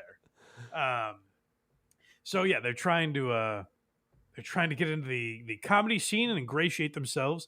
And I guess Brian is down there first, so he's sort of reporting back on his findings. Chatty chat. You've been at the mothership a bunch. I love Every to see night. it. I Every see it on night. the pictures. I Yeah. love to see it. It's great, man. I'm loving it. It looks so really fired. cool. I was looking at my phone and I thought maybe I didn't have service. I didn't see you guys like invite me down or anything, but no, it looks like the pictures. I mean, it looks really fun. Looks like something maybe I could have been a part of, you know? And Brian's like, "Yeah, no, totally. I mean, not this time, maybe next time, but yeah, you know, it was a lot of fun." See you with that new man. Love to see it. Love to see it. Like, that's what you say to an ex. Yeah. No, you guys look like really happy together. I think that's Yeah. I think that's cool. I'm just doing my own thing, you know? I'm back here. I'm doing my thing. I wish I had time to go to the mothership, but I'm just so busy. So you know what? Don't even bother inviting me because I just don't know if I had enough time to make it down there. Fired up. I'm writing like crazy. In the room. They give me the late spot. Like I close the little boy, so I'm doing a half hour as opposed to 15 minutes. It's just such a privilege. That's nice. And it's great. I work Tony's there. No, you guys seem really happy together. Oh Hence man, goes we take trips together. I just met her family. They're great. Her dad's like the dad I never had. He's fucking aw-. And Brennan's like, no, it's cool. I mean, you would complain when we'd have to visit my family, but no big deal. Whatever. Whatever. Are those new tits? No, it look different. That's all I'm saying. Yeah, no, he got me into this, like, he got me on a real health kick. I've been working out more. No, I mean, I tried to get you to eat more salads, but whatever. It's fine. Not a big deal. I always told you about testosterone, but I guess you can listen to Joe Rogan about it, whatever. Rogan's there every night. It's just great. You know, I get to catch up and see those He's guys. fucking awesome. He's murdering. The other side is so aggressive. The biggest cock I've ever seen. All right. Well, that's good. I'm glad for you guys. But, like, say what you want about Schaub and Callan. They've had success. I'm not saying they're the most successful guys. They've hit what seems like a skid in their career. But even like this skid, like the Fighter and the Kid is way bigger than this podcast. You know, like they're still having success in some form or fashion. It's not what they want. It's not what their friends are doing and all that. But like, I think they're doing okay. But they're like, God, my life just isn't full unless I'm around Joe Rogan. And what they're missing is, like, the Rogan bump seems to have helped a lot of people. you know, I don't think that, like, people act like Tony Hinchcliffe's career is only because he went on the Joe Rogan Experience. That's not true. He created something that people liked, that was unique, and it found an audience and built over time. Callen and Schaub got the Rogan bump. I don't think they realize that.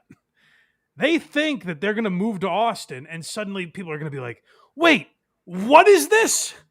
The Fighter and the Kid? I've got to check that out. No, their bump was in 2015. They got it. They did what they did with it. They found their audience, and that's what it is. It's, 40,000 views an episode on YouTube. Nothing to sneeze at, but they think like if they get to Austin, now things are going to start cooking. All of a sudden, people are going to find Brendan funny. I see what's going on here. So they signed contracts like pre-NIL. And so, they got a gift bag. They got a couple shoes, nice stuff. Yeah. But then Dylan Gabriel just got like $5 million last year from NIL, and that wasn't there when they were there. So we want a new deal. Yeah, but they're missing the fact that it already happened. The Rogan bump was just different back then. You didn't get to play arenas. Now think about this. What's really criminal? There's a world where if the timing was right, based on people's theories, again, I don't think this is true, but Brendan Schaub could have been an arena act. Kill Brendan. Can you imagine? I don't think Tony's success equates to how good a comic he is. You know what I mean? Like, I don't think Tony's one of the best stand-ups in the country. I don't think he's top 20 or however many arena acts there are. But like, he's obviously successful and people seem to like what he's doing.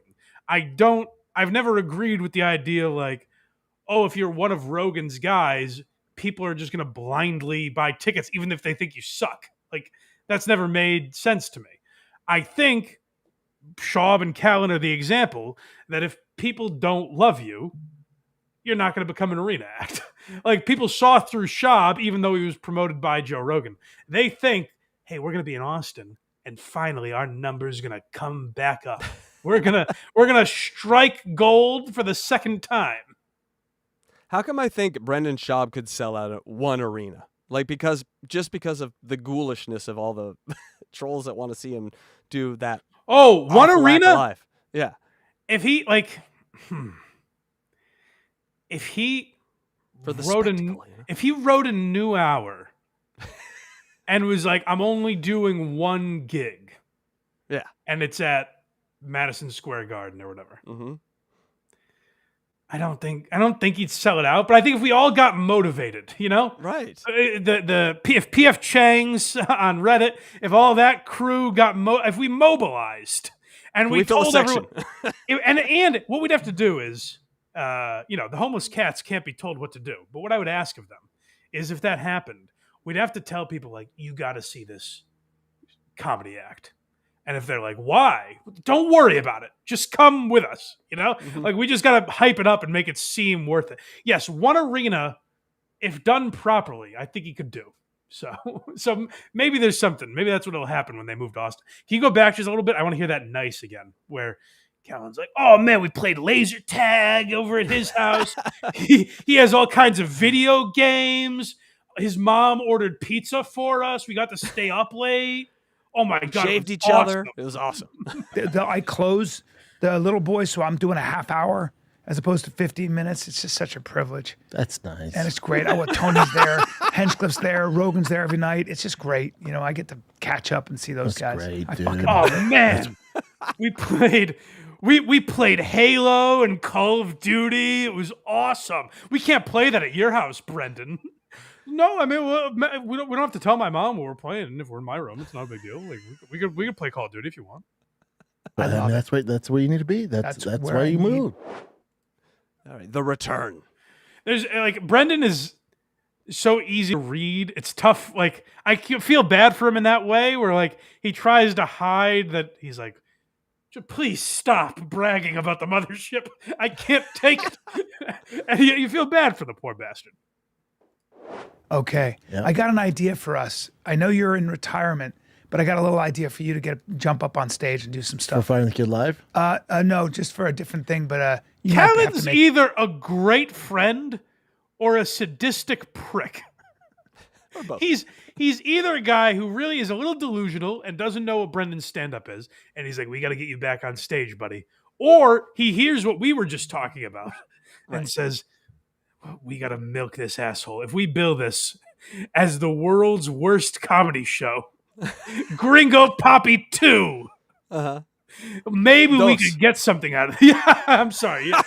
That, of course, would be the title. Gringo Poppy Dose. Which is the name of the episode.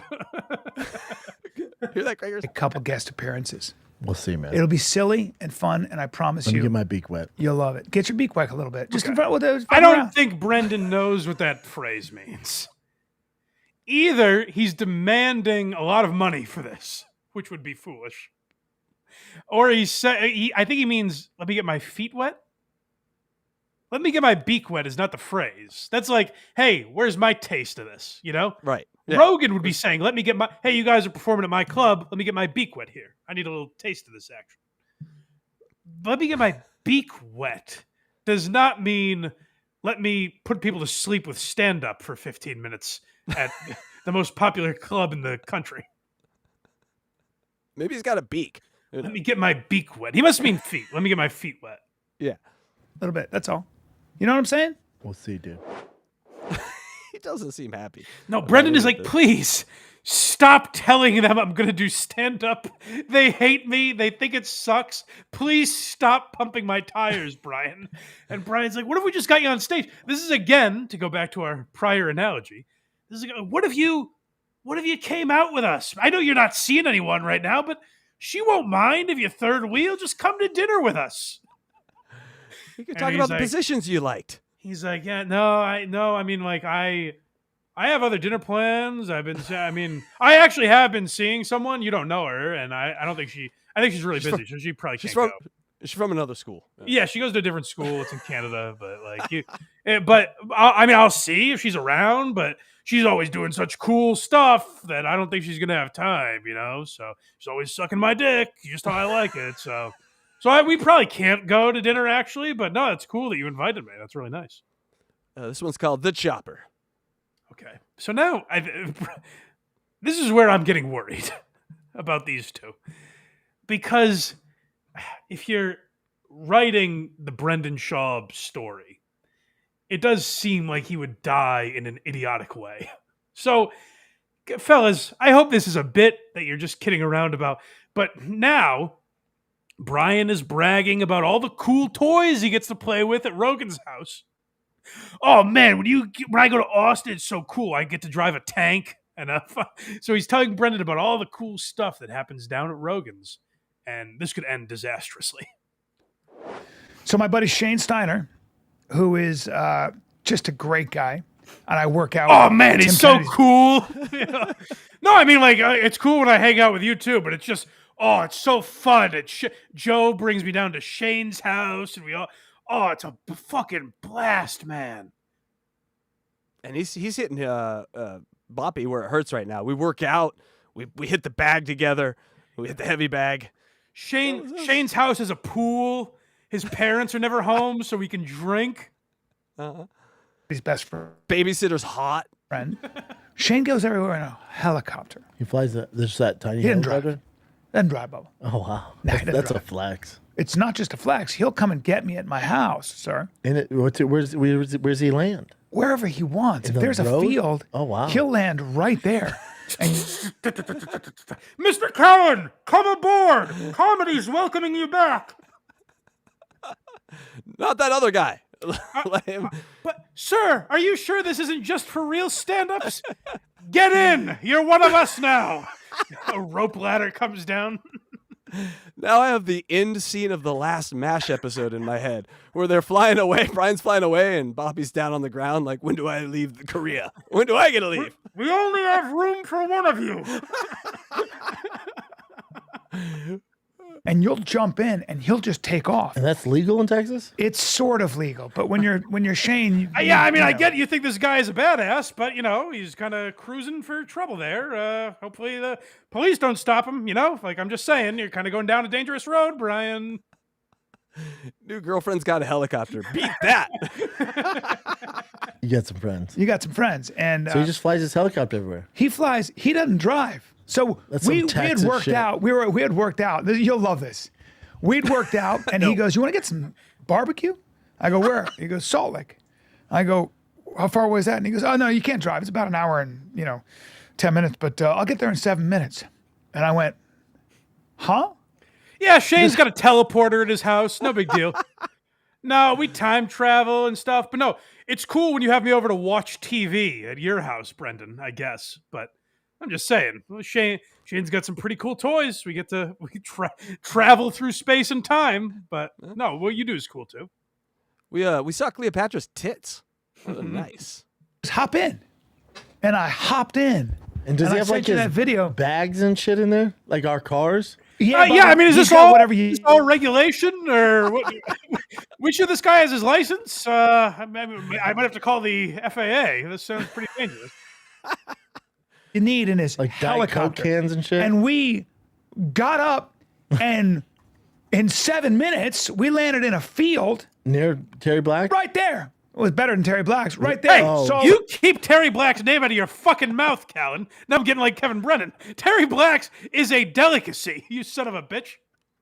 Like barbecue. Oh, Bubba, you like yourself some barbecue, right? Yeah. I had some bison ribs. I mean, barbecue's okay, I guess. I'm honestly more of a sushi guy now, and California has the best sushi. So, I guess barbecue's right. Really, Brendan, you used to say barbecue was your favorite. I never even really liked it, if I'm being honest. Barbecue kind of sucks. Everything about barbecue fucking sucks, Brian. Okay? So I don't want to hear about it.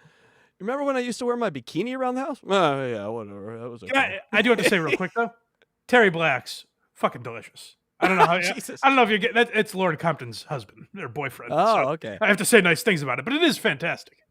How's their vegetarian menu? No idea. How do you think I fucking know? Yeah, I walked in and said, "Give me the greens, Lauren." I will take 1 grilled cheese. Stat. There you go. Oh, I like bison ribs. And I ate the shit out of some barbecue, and then we got back in the helicopter. And I was back in the car. Can I come? I mean, Shane's pretty busy, but back to the barbecue that we had. Let me describe the sauce. Those do sound like good ribs. Maybe I'll come. Nah, you know what? Our schedule booked up, actually. But I can keep telling you about it. Yeah, they're out of ribs. They just ran out. In 7 minutes. Okay? Damn. Yeah. And that's hard to argue with. Why don't you buy a helicopter? Well. Are they expensive? Well, he said, is Brendan a child? I get the toys for like $3 at the store, so that's got to be like $100 for a real one. That's a cool helicopter. What does it cost? Like $20? Is it expensive? Couldn't you just get a drone and a rope? My name's Brendan Schaub. Yeah. You don't know. You know what, Brendan? I've heard the market is really good right now. Inflation has everything like way down. So I think helicopters are really reasonable right now. We've seen you drive a truck. Please drive a helicopter. Well, that's where we're getting. Is this? Okay. Yes. Brendan has flipped a truck before. Watch where this goes. Where, Brian's telling him about his cool friend Shane, and Brendan's like, "Hey, I'm pretty cool. Maybe I can be cooler than Shane. A helicopter? That probably costs nothing. I can get a helicopter, right?" And I'm just watching this going, "Brendan, please no. Please don't buy a helicopter and die. For the love of God. Please." I'm just flying over Austin. Hi, Brian. All of a sudden, Kobe Bryant 2. Kobe Bryant dos. Look how cool I am. Hey, Brian, who's steering? No hands. You use my chopper to learn, and he was giving me a little lesson. Was it tough to learn? It scares me because it's so sensitive, and the wind. Crash. Yeah, I mean, like that's probably that guy doesn't even know how to drive. But like, Brendan can't decide which guy he is. Where he's like, helicopters aren't safe at all. Maybe I'll buy one. He's just so perplexed by what Brian is saying and trying to fit in that he's like, it sounds terrible. I'm going to get one. So I'm both cool and responsible. This could get ugly, Mike, is the next one. Yeah, we make fun of Brendan, but like, I don't want him to die in a helicopter accident. This just has ugliness written all over it. And at one point, thank God I had the seatbelt. We took off and the door opened a little bit because I didn't close it properly. Dude, that guy's Shane's such a badass. He didn't even make me wear my seatbelt. I was a little afraid, to be honest. But this guy, no fear. Shane, he's fucking awesome. He was doing pull-ups from the bar on the bottom. Look at me! On the propeller, as it was running, he was doing pull-ups. He's like, see this, Lorne Michaels? See what you missed out on? Sick. Yeah, it's a different Shane. I just realized what you did there. It's a different. It's not Shane Gillis. Oh no, I knew that. Helicopter's a little addictive because it would take me 4 months, probably cost me $30,000, a lot of money to get your license. But then you're $30,000 for a license. Yeah, but then you're off and a running, Bubba. Now you can. They're acting like that's nothing. Every week I hear these guys bitch about not having ticket sales and how everyone's passed them by in the business. And they're like, $30,000 for a license, and we're off to the races. And then Brian's so juiced up on all his cool Austin friends now that he doesn't realize the effect he's having on Brendan. Brendan lost millions of dollars. Do you remember that podcast scam that guy was running? And a bunch of big names lost them. I forget what the network was or whatever this guy was doing. But I just remember, like, Theo Vaughn lost a bunch of money. And I think Brendan lost at least $1 million. It might have been multiple millions of dollars. And now Brendan is like, oh, man, $30,000, that's nothing. I'll get a helicopter. This is no big deal. You also have to learn how to fly a helicopter, Brendan. Be responsible, please. Hundreds of hours in the air. So that costs some money too, I would think. And this is a man who had no time for stand-up. He's like, hey, my kid's sick. I can't tour anymore. What I do have is a tremendous amount of flying time available. My wife said I don't need to spend time with my kids as long as I'm taking up a dangerous activity. A used chopper for about 130. A Thompson. Not terrible. Not terrible. Brendan, this is a horrible investment. Unless you have fucking... I think if you have Bill Burr money, it's a stupid investment. But at least, Brendan, you don't have this kind of money. Stop it. No, I'm cool like them. He is like the kid that buys the Haro Master Bike when he can't afford it. Just to be in the cool kids club, yes. $130,000, that's nothing. Brendan is going to show up on a helicopter he can't land out on fucking 6th Street in Austin. Hey, guys, no. He's trying to parallel park the thing. I just know how to hover. Stop watching me. Go inside and I'll be right in. Bang, bang, bang. Or some shit? You're getting anywhere you want. Now, I just need more money, though, Bob. I don't have the money. You understand? I'm not a helicopter guy. But Shane, Shane has so much money. Shane has enough money for 50 helicopters. So do I. I could buy a helicopter. No big deal. $130,000 is nothing. I have helicopter money. I got the insurance check for that truck just sitting here. I'm looking to spend on something. You know how many thick boy hats I've sold? I've got helicopter money. If I ever make a lot of money, well, that's a lot of money right there.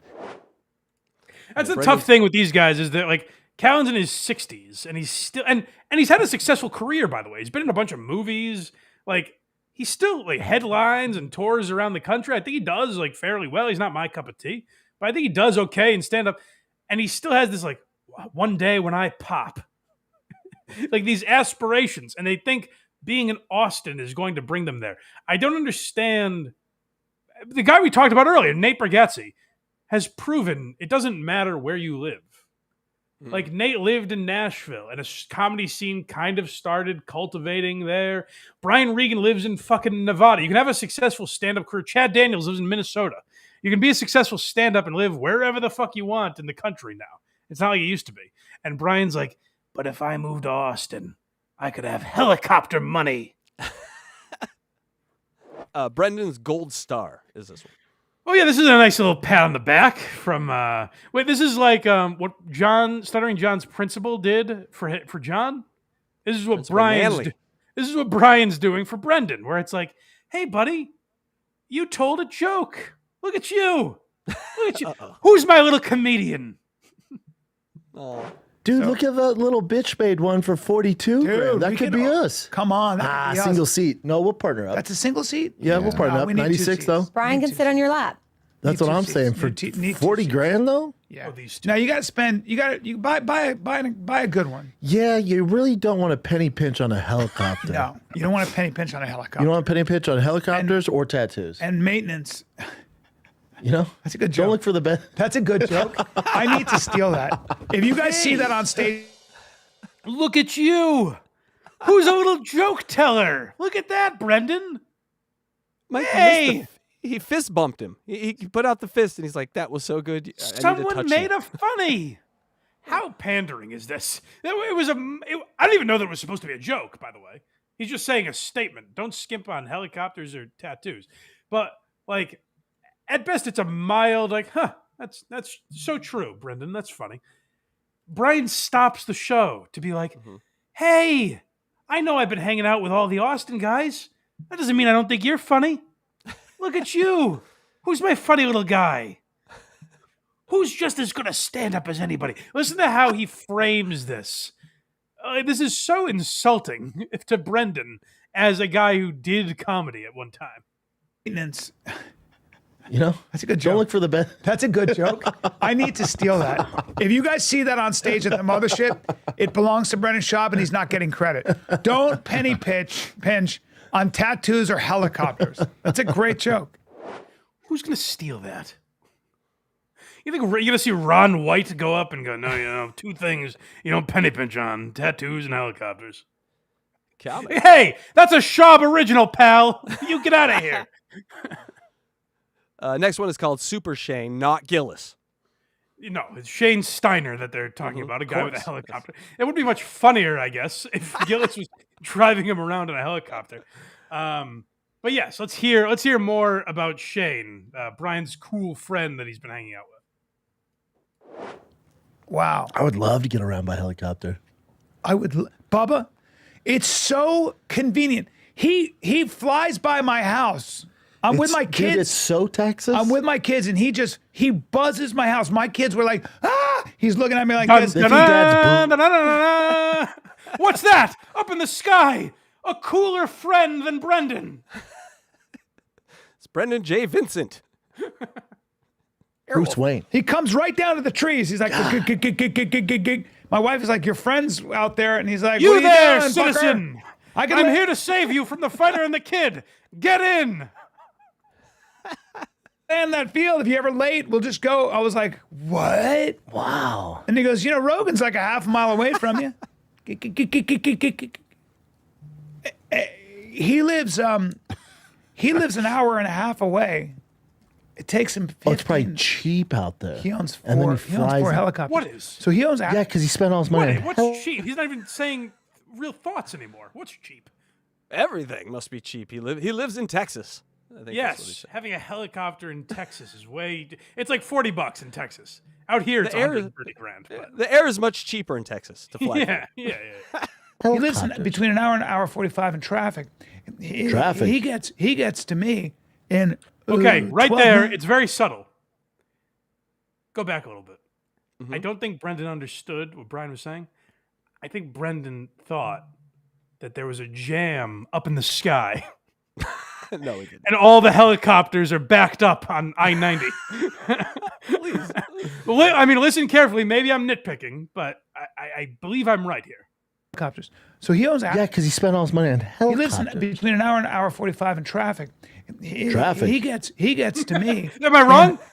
Traffic? Up in the sky? Sky traffic. I've never heard of this. Let me get my mind around this. Sounds like Shane's doing it wrong if he's stuck in traffic. So I think you got a dumb friend there. Does he mean birds? I'm confused. What is sky traffic? Yeah, a bird got in an accident, so it fucked the rest of our days up.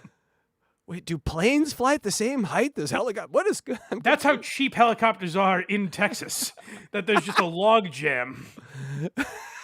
So like really, getting at the up end of the day, it's actually smarter to drive because the roads have opened up so much because of all the helicopter traffic. Yeah, it's like people trying to get the top of Everest, just a line of people. Again, I'm probably nitpicking. Maybe that's not what Brendan meant, but it does seem like he's like, traffic? Sky traffic? Sky traffic. Shane's doing it the wrong way, man. Have you thought of going underground? How about digging? There's no traffic underground. 12 minutes. Oh, dude. In 12. When in you 12 go, minutes. when you go, how far are we going? He goes, where we're going, we don't need roads. Well, we 'Cause he has fly. helicopters. Yeah. We go the way. Sounds like, the way yeah, the I mean, that's not the kind of jokes me and Shane make. He's actually really fun. We don't do dumb movie quotes like that, but I know I get what you're saying. Yeah, I guess that is something you would say if you were a fucking idiot. not like my guy Shane though. Kind of feels like Brennan was like waiting for another fist bump on that one. Didn't Remember before the tattoos and helicopters one? Like, Yeah. What about this? This is pretty good. Pro flies. Okay. Man, I'm jealous. Yeah. Well, we finally got there. Right? He finally just blatantly said it. This one's called driving skills. Oh yeah. So you mentioned it before, but Brendan flipped a fucking truck. Like, what? Brendan, just don't do this. I know this Shane guy sounds really cool, but you know what's cool? Responsibility, Brendan. Wear your seatbelt and hang on the ground with your real friends, not this bad apple. I like that they're all going to take the helicopter and then make him take an hour and a half Uber wherever they go. Yeah. Hey, it was cool to be Kobe Bryant, Brendan, but I'll tell you what's not cool, and that's dying in a helicopter crash. No, that is not fun. Can't really mod helicopters, I assume. Well, he's been You sending said it, buddy. Of course, that's where his brain went. Of course. options. I do. Brendan, Well, it says Brendan helicopter- never fully says I don't know. It's always like I'm kind of an expert on this subject. Let me feel my way around it. I'll come up with something smart. Those are statistically more dangerous than driving. Oh, are generally considered more dangerous than cars and airplanes. What? Wait, it says helicopters fatalities per flight hour than car accidents per driving hour. That's how much of a Okay, badass well- Shane is. I didn't know that. That's frightening. Oh wait, sure it it's says wrong, Probably. flying a helicopter. Oh my god, 27 times more dangerous than driving a car. What? Well, that's because when you there's no fender benders. There's no fender. Except for this sky instead- traffic I'm hearing so much about. In I got Texas, fender benders are probably through the roof. Oh, it sucks to get brake checked at like 500 feet, Mike. Let me tell you. Well, oh, you're gonna learn. Did you see? So in that heaven, right? Well, fist bump, fist bump. That's a Right, fist hey, bump. guy, come on, guys. Cowan's like, I gave you one, man. here's the other problem. So with a helicopter, and you can look at this. I think it's called waking or something. Waking. Or Shane was telling me mast- about it in a really cool way. I don't know. I couldn't even really gauge what he was saying because I was lost in his eyes. He's so handsome. The blade, the sound of the blades on his helicopters. It was hard to hear, Brendan. Actually, without joking, I don't know if we have the actual clip, but they do talk about how handsome he is at one point. Okay. They're like, man, he's really good looking. I would have been very confused if I still thought that was Shane Gillis. What? Mast bumping or something. If you jerk it up, sometimes the propeller will chop off the back of your helicopter, You can't have that. and you'll go Pivot down. Well, you'll fall Is down. Shane a fucking Yeah. fighter pilot? What's going on here? Why is he taking bullets? This guy's taking missiles up in the sky. Mast bumping. Yeah. All right, next one is called. I just want to Bug point out guy. they're talking about how dangerous it is, and Brennan's still like, maybe I'll get one. Maybe. Yes, it's not deterred me. I'm gonna say it's big guy. The next one's big guy. Bug guy.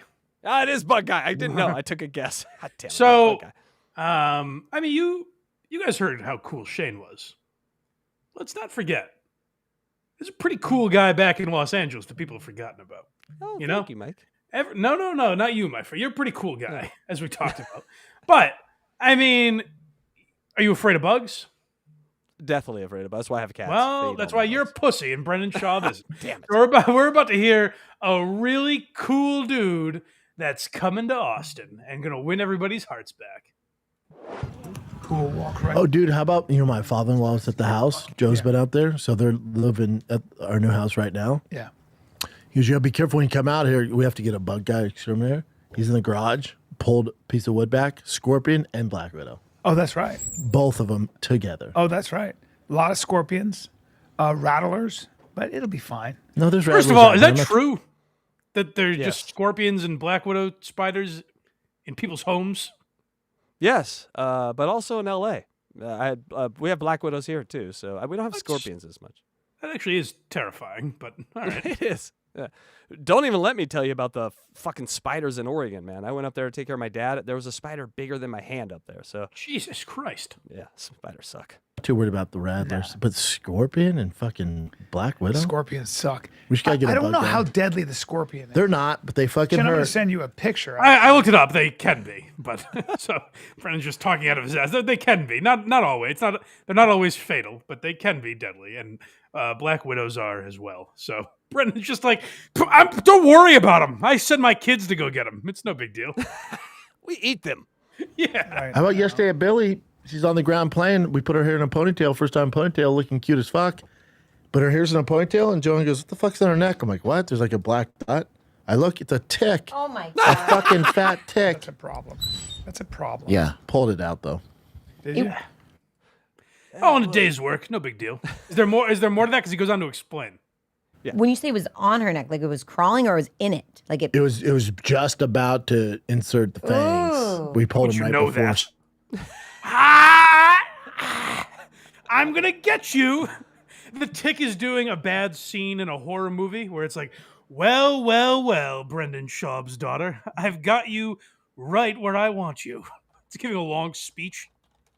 And Brendan's like, not so fast. So Brendan is doing this thing where he's like, yeah, I mean, Shane flies helicopters, but you don't have a bug guy down there, do you? You don't have a guy. What if a tick jumps on you, Brian? Where's Shane then? You don't have Shane to rip ticks out of your skin and fight black widow spiders.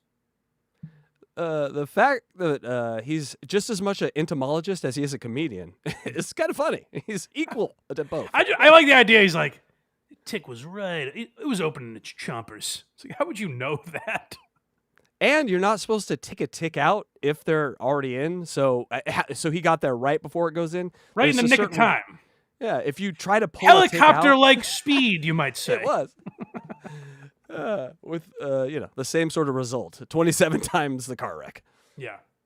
So when you pull it, sometimes their heads come off and it's Yeah. still in the skin. It was before that. It was just chilling on the back of her neck, getting ready to. Damn, I had a Yeah, ticks don't stand a chance around me. What were you saying about your dumb helicopter guy? Whatever? Yeah, no. I mean, I'm just saying, like, living creatures fear me, but no big deal. And that's all for the fighter and the kid blind Mike. Well, I hope they get it figured out down there and take Austin by storm. I don't know that it's going to be the career change that they want it to be. Maybe I'm missing it, and people just are so dumb now that they're like, oh, these are mothership guys. Let's fill an arena to see them.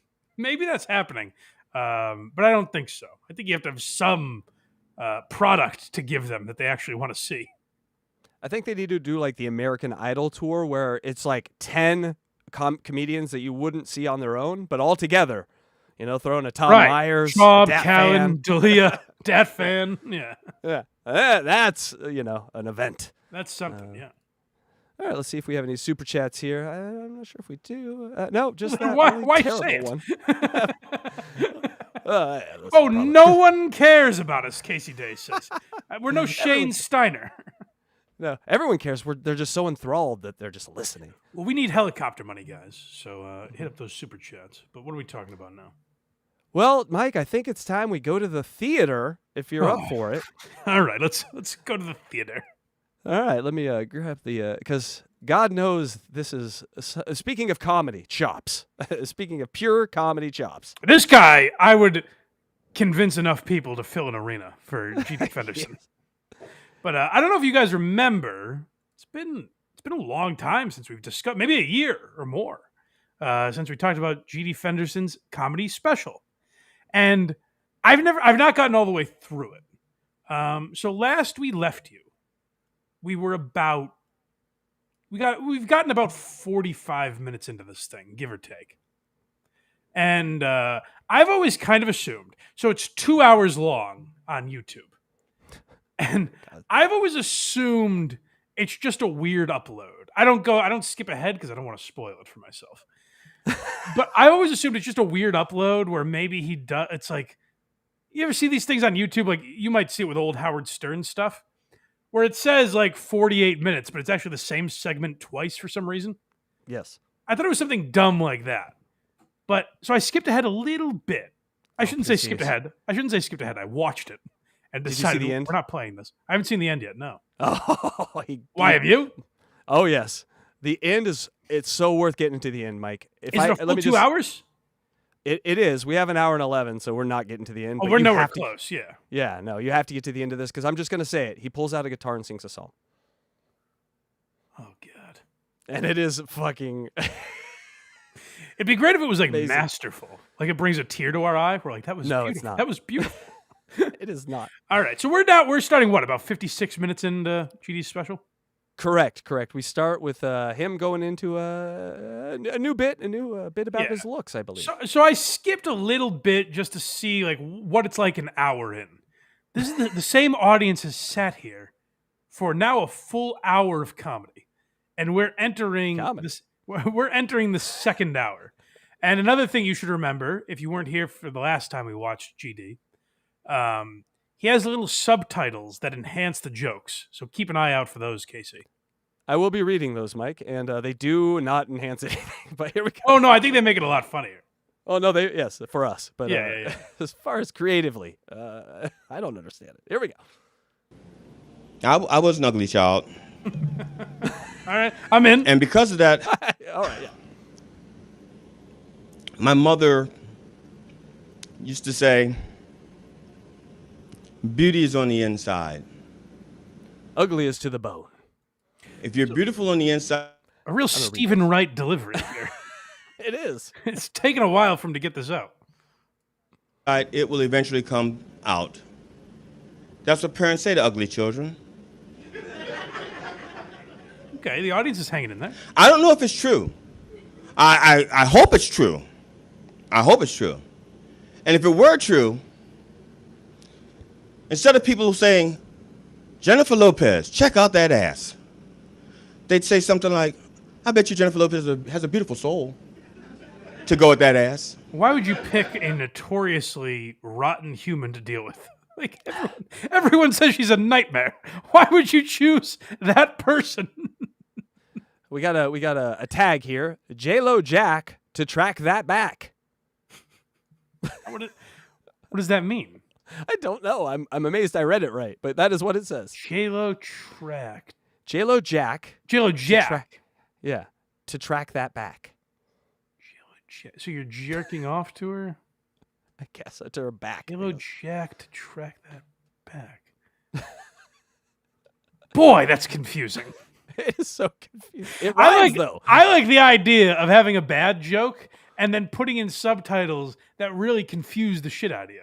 So you're not thinking that was a bad joke. You're like, boy, what does that mean? Now you're solving a puzzle. Almost like, wait, did it go over my head? Maybe. I'm the idiot for not getting it. No, I get it. Yeah. No, I get it. Yeah, Jack track. That's yeah. Oh, no, that's really funny, GD. Jack track back. But why would you pick J-Lo, who's like a notorious diva? Like, legendarily, she's tough to deal with. And he's like, boy, I mean, the people would just appreciate her personality if it was about. Also, this is just an hour into this. This is now just a conversation you're having with a guy where he's like, I was pretty ugly as a kid, and I mean, I don't know. They say like people care about what's on the inside, but it's like not really if you look at like the media, you know. And you're just like, yeah, man. Are you okay? Like, are you? It just seems like a sad guy now. Oh, can I mention this as well? GD, a few months back, I think we talked about this on the show briefly. But for those that don't know, GD started commenting on every video we've done about him. Oh, shit. And like correcting our jokes. And Tom Myers tried to get him on the show. I saw that. Yeah. When Tom Myers asks me to jump, I say, "How high, sir?" But I like Tom, and he said, "Me and GD want to do the show." My thing about GD is like, I don't have anything to ask. With Tom, I had questions to ask him. With GD, like, what do I talk to him about? I'm not just going to be like, "Why do you suck at comedy?" Well, we have one now, Mike. What the hell does J-Lo Jack to track that back mean? Oh yeah, well, and we do have to ask him the original 6 feet down. Yeah. 6 down is Native American name. Boy, there's quite a. It's like great literature in a way where we could study this for years and still not quite know what he means. Right. It's like the Torah, Mike. There's many interpretations. Does anyone in the chat know? Guys, you tell it. J-Lo Jack to track that back. Give us your theories, please. Fire away in the chat or the comments. I asked David Collins. ChatGPT and that couldn't even decipher it. Had no idea. Electra, a robot's not going to get it. This is working on such a different level. It said it might be nonsense. That's what ChatGPT said. Well, that's ridiculous. David Collins is in the chat, and he says he emails GD back and forth occasionally. David, send an email. What does J-Lo Jack to track that back? What does that mean, David? J-Lo Jack to track that back. Yeah, find out for us, David. Can be our shout out David Collins 30-minute half-hour show. Go check him out. And our new GD Whisperer. Yes. Yeah, but I wanted to grow up to be something that anybody would like. So I was going to be Spider-Man. Peter Squirter. I'm sorry? I keep reading them and then you pause. Like it says because they take my breath away, Casey. Peter Squirter. Yes, that's a play on Peter Parker. Yes. It certainly doesn't rhyme. Okay, David Collins. No, I get it though. Peter Squirter, like he comes or pisses himself. Okay, that's funny, right? Yes, that's it. Hilarious. It doesn't rhyme with Parker, though, is my big issue with it. Peter Squirter. But that's not the worst of his subtitles, so I'll hang with it. I was going to grow up and I was going to be Spider-Man. Okay. Except for I have a fear of spiders. Arachnophobia. And I have a fear of heights. High placeophobia. What? No, there's a name for it. My fear of heights stunted my growth. Oh, God. It's like I'm handing you a Rubik's Cube to solve every time. No, that one I got. That one was too easy, unfortunately. Well, some of the Rubik's Cubes are all just one color. Sure. but hold on. There is a name. I can't remember what it is, but there is a name for a fear of heights, right? Well, I believe why is so. high placeophobia a joke? Why are you asking me? Arachnophobia, high placeophobia. Mm-hmm. So I said, okay, fine. I'm going to grow up and I'm going to be... two that ended at. I did. It was one short. All right. That crowd was really waiting for that third one. You can tell that was a silence beyond silence. Yeah, I think we all were waiting. Clearly, there's going to be a third, and there just wasn't. Avant-garde. Even number now. 2 or 4 only on jokes. Be Superman. You know, but now I know how this country feels about illegal aliens. At least from shithole countries. What the hell? A little politics. I was going to say, that's a joke. I get that. I'm not saying like I'm rolling on the floor, but that's one of the better jokes we've heard so far, right? You got to give it that. Like, I want to be Superman, yes. But I know what the country thinks of illegal aliens. Guys from another planet. That's it's a joke. It's something. But then to pepper in this... What's the comment again? At least from shithole countries. Why not just say that? Why put it on the screen? Because he didn't think of any of these till afterward, Mike. These are afterthoughts. You do have to remember. So while this video was posted in, I think, like 2020 or 2021, I believe it was recorded in 2016 or 17. Jeez. So naturally, it was on sale on DVD because that was the hot era for DVDs. But If so, then I need the DVD commentary of this comedy special stat. Yes. We need to- Yeah, buy the DVD of that and have Hilaria Baldwin sign it. It'll all come together. That's a thinker. See, Superman is not from this planet. He's an alien. See? Oh, explain. He it. did not. Fuck it. Oh. Meet me at. That is a real crutch that a lot of comics do. My buddy Tom Myers is guilty of it. When like the audience doesn't laugh and they're like, "Oh, I guess you guys didn't get that one. Let me explain it." No, we were able to fathom. We know Superman's from a different country. We got it. Yeah, but we got a quote down here. Wonder Woman is welcomed. More politics. More politics. Wait, why? I don't know. Not to- Gal Gadot? Or he wants to fuck Wonder Woman? Yeah, I don't know what that means. That might, Portnoy might have a problem with that. Wonder Woman is welcome. Yeah, that could be. That's about Israel, isn't it? Yeah, it might be. I'm not saying it might be. After the show, I'll tell you, buy the DVD, you're going to go. I get it. Illegal. Fuck. Okay. Yeah. It's like listening to Helter Skelter. So backwards. I decided that. It really is. It's very confusing, GD. What did you mean by that? I mean, give it up to Gringo Papi and Bappa. He didn't explain the jokes. He just didn't make Certainly them. didn't, because he himself wasn't sure what they meant. But Exactly. That I was going to grow up and I was going to be Jesus Christ. I don't get it. All these things I think he wanted to be Superman or Spider-Man. He definitely didn't want to be a stand-up comedian, Mike. That was not in the cards. He's following the rule of three for some reason. He's naming all these people he wanted to be. By the way, you don't grow up to be an actual, like, not an actual person, but you know what I mean? Like, you don't say, I want to grow up to be Peter Parker. You can say, I want to be a superhero. Yes. But not a guy who already exists. Peter I want to grow up to be Jesus Christ. Again, that is a exist, I'm using loosely, but you understand what I mean. Yeah, that's quite the expectation to throw on yourself to have these dreams as a child. I'll just be Jesus. Right. Except I really can't be that Jesus Christ. But I could be a different version. I could be GD Christ. Oh, no. Of course, I'd be a little angry. Oh, my God. Go back. That was a deafening silence. Yes. The audience is doing what I'm doing, where they're like, explain it, I guess. Go ahead. Jesus Christ. Except I really can't be that Jesus Christ. But I could be a different version. I could be GD Christ. Whoa. Whoa. Oh, God. That was like negative sound. Mm-hmm.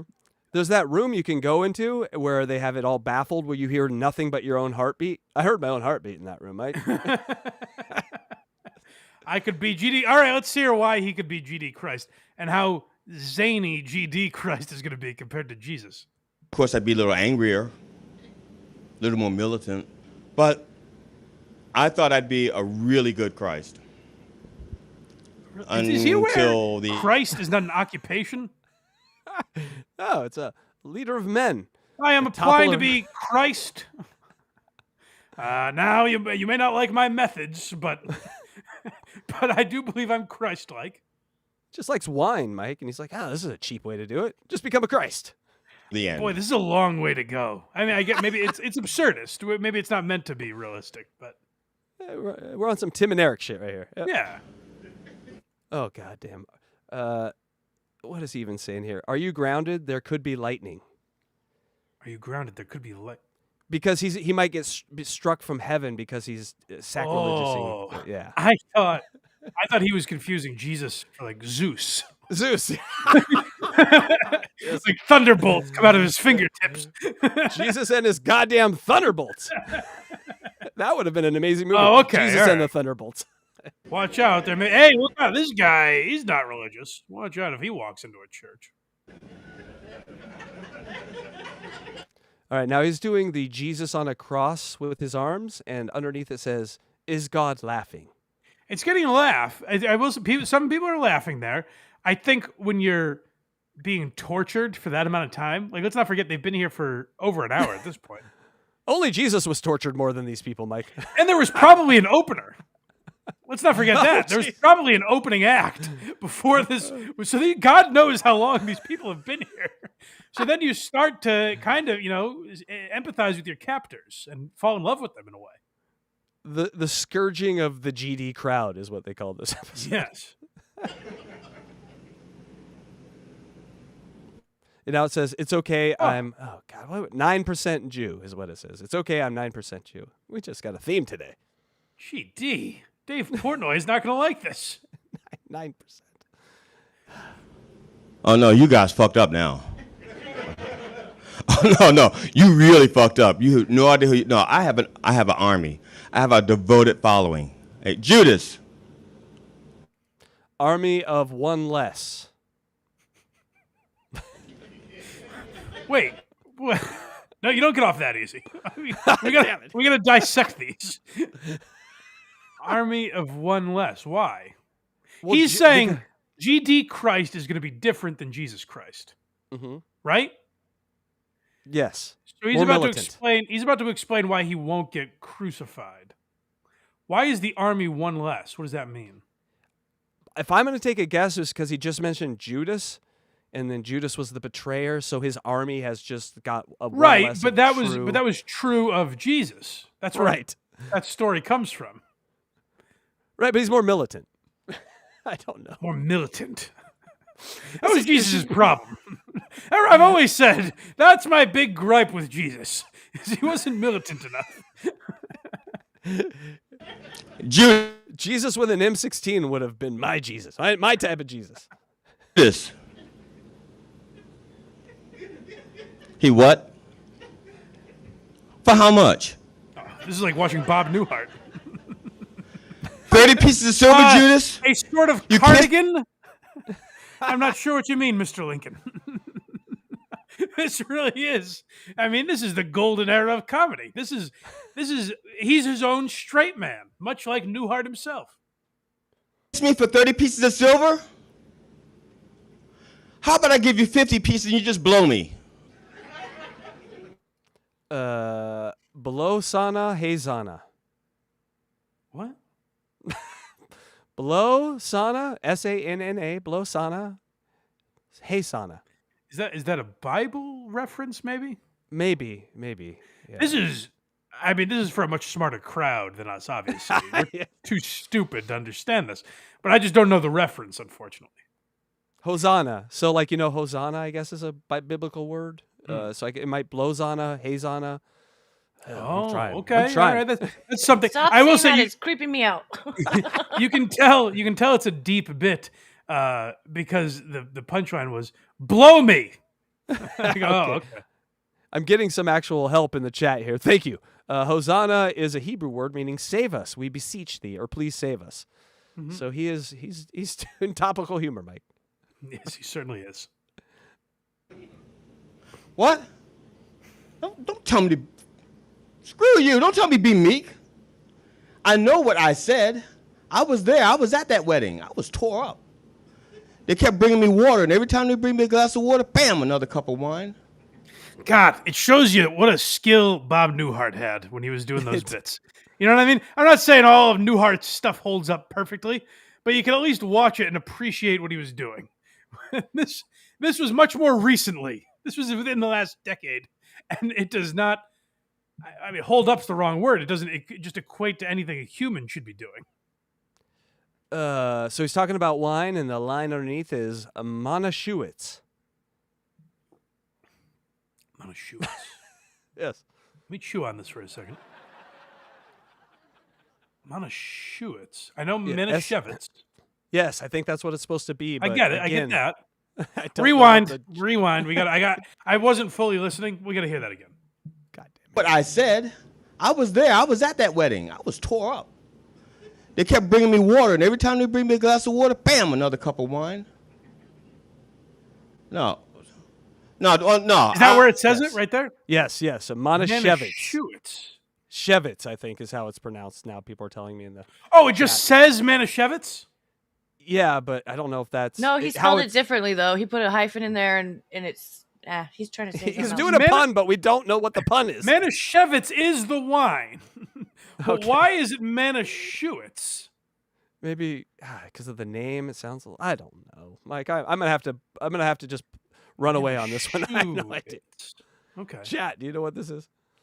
I have more friends. Judas is not my only friend. Hey, Peter. We got it. He's still on the cross, Mike. If you're missing the interplay here. His arms must be getting tired. Yes. Peter. Fuck. Hey, Peter. Don't turn your back on me, man. What? Oh, Jesus. Okay, let's get this straight. Okay? I know I said the meek should inherit the earth, but what I should have said was, if the meek don't stand up for themselves, they're going to get fucked in the ass. Screw the man. That's what I should have said. Wow. Yeah. That is a journey this long and arduous to get to. Well, fuck him in the ass then. Like that's the big punchline he's building to. This is such. By the way, on Why Are You Laughing this week, we talk about Colin Quinn's Long Story Short, where he talks about a big subject that really the history of the world is what he's discussing. And I mentioned on that episode that it really is. That's a big task to take on because it could so easily be done poorly in the wrong hands. Like if you don't know enough about history, you could sound like an idiot. And I think that might be what we're seeing here, where GD has incredibly surface level knowledge of the Bible to the point where I get what I never read the thing. I know all the references he's making. And so instead of having some like smart, insightful commentary, he just keeps making ass fucking jokes. Yes. Andrew Kelso in the chat says, somewhere a terrorist is confessing to everything listening to this guy. I agree. We have given the CIA an idea here. And while we're at it, this is what I like doing. By the way, sometimes people are like, why did you spend so long on like the Aussie guy? And this is what I do. I really enjoy getting every last drop out of a lemon. Just seeing how long we can nauseate people is fun to me. No crumbs allowed here. No. Yeah, exactly. Yeah. Clean plate. You know, when I said blessed are the peacemakers, I wasn't talking about the gun. And I never said anything about abortion or homosexuality. I hung around with 12 guys for 3 years. You think if I knew any of them were gay? But if I were a betting man? What? Wait. Is he saying they're gay or they're not gay? Was he accusing the apostles of? Well, he's about to bet on it. So let's see. Which apostles? All right. Pillow biter. Let's say 30 pieces of silver. I'd say it was Judas because he fucked me real good. Yeah, there we go. Jesus, can't you take a joke? Yeah, it was a long walk to get to the Judas. A long walk to burn Judas. Finally. Finally, Judas gets his comeuppance for being a traitor. Uh-huh. Judas, he must be gay because he really fucked me good. Waka waka. I'm glad. Frankly, I'm glad after all these years, finally Judas is getting a taste of his own medicine. Really getting out what he's been serving for so long.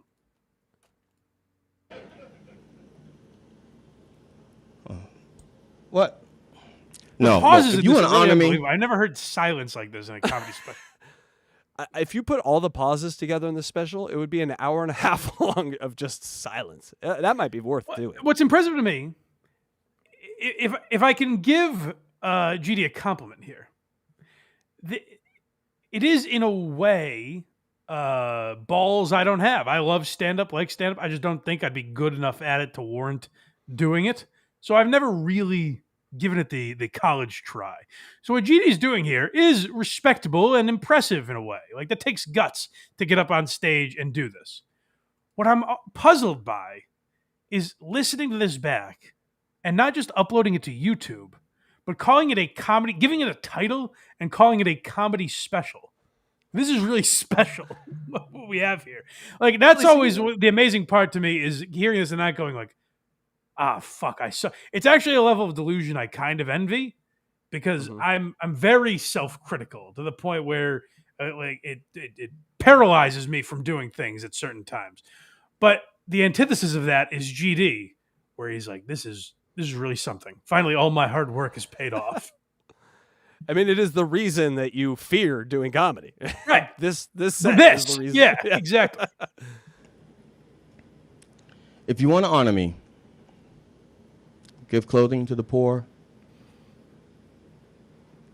and teach rabbits to hop around with colored eggs. I'm sorry, African American eggs. Oh, that hurt my heart. I worry we have a subtitle on that one, but no subtitle. He thought this was perfect. That was no assistance needed. None needed. Nope. Well, did you say you didn't get it? No, I don't get that one. Colored eggs. He's got.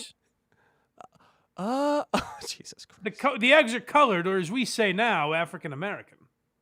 That's always really funny when someone does that. Like, colored. Hey, I'm doing a load of whites and a load of coloreds. Hey, you can't talk like that.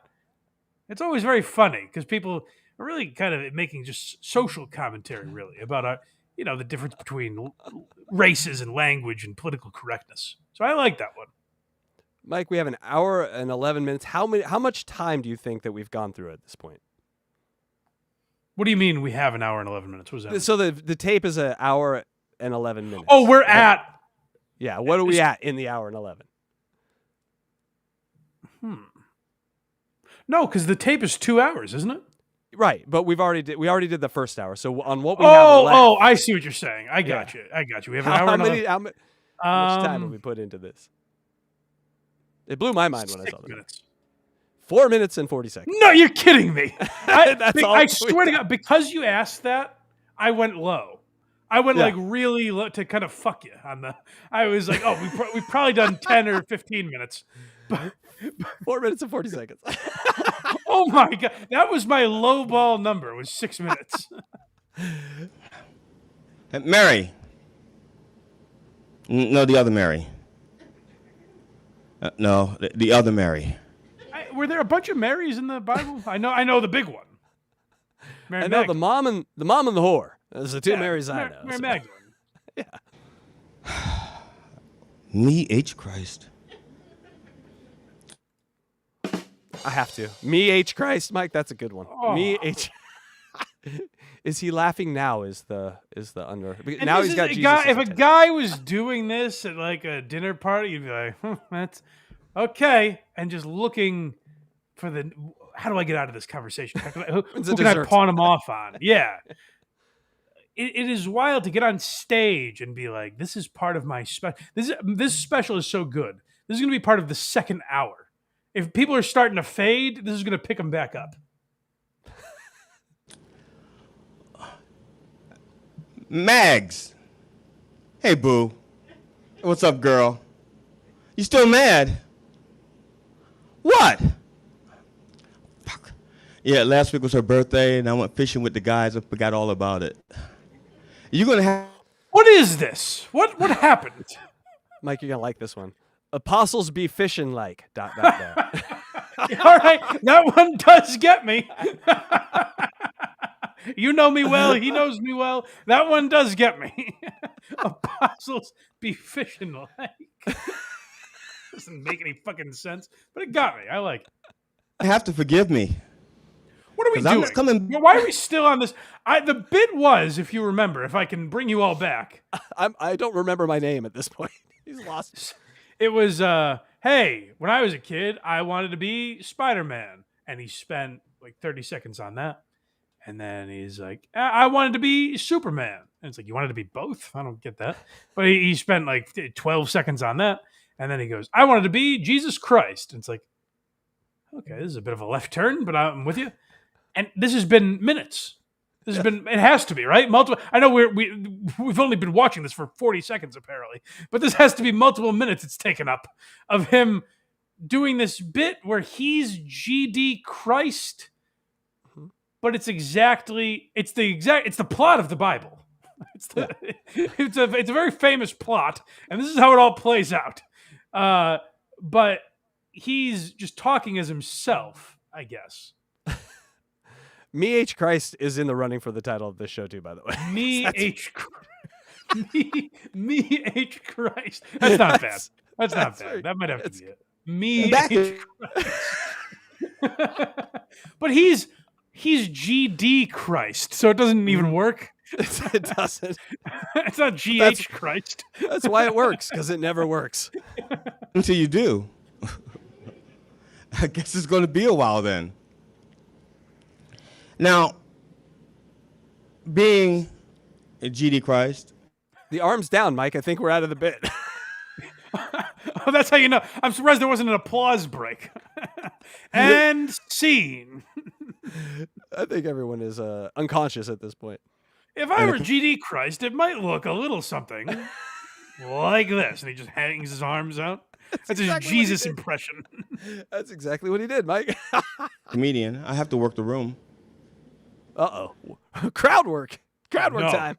Oh, no. At least he warned us. That's nice of him. You know, when people are out there selling little souvenir nails and drawing selfies and selling images of me on toast. He's okay, Mike. He's We're still in the Jesus bit.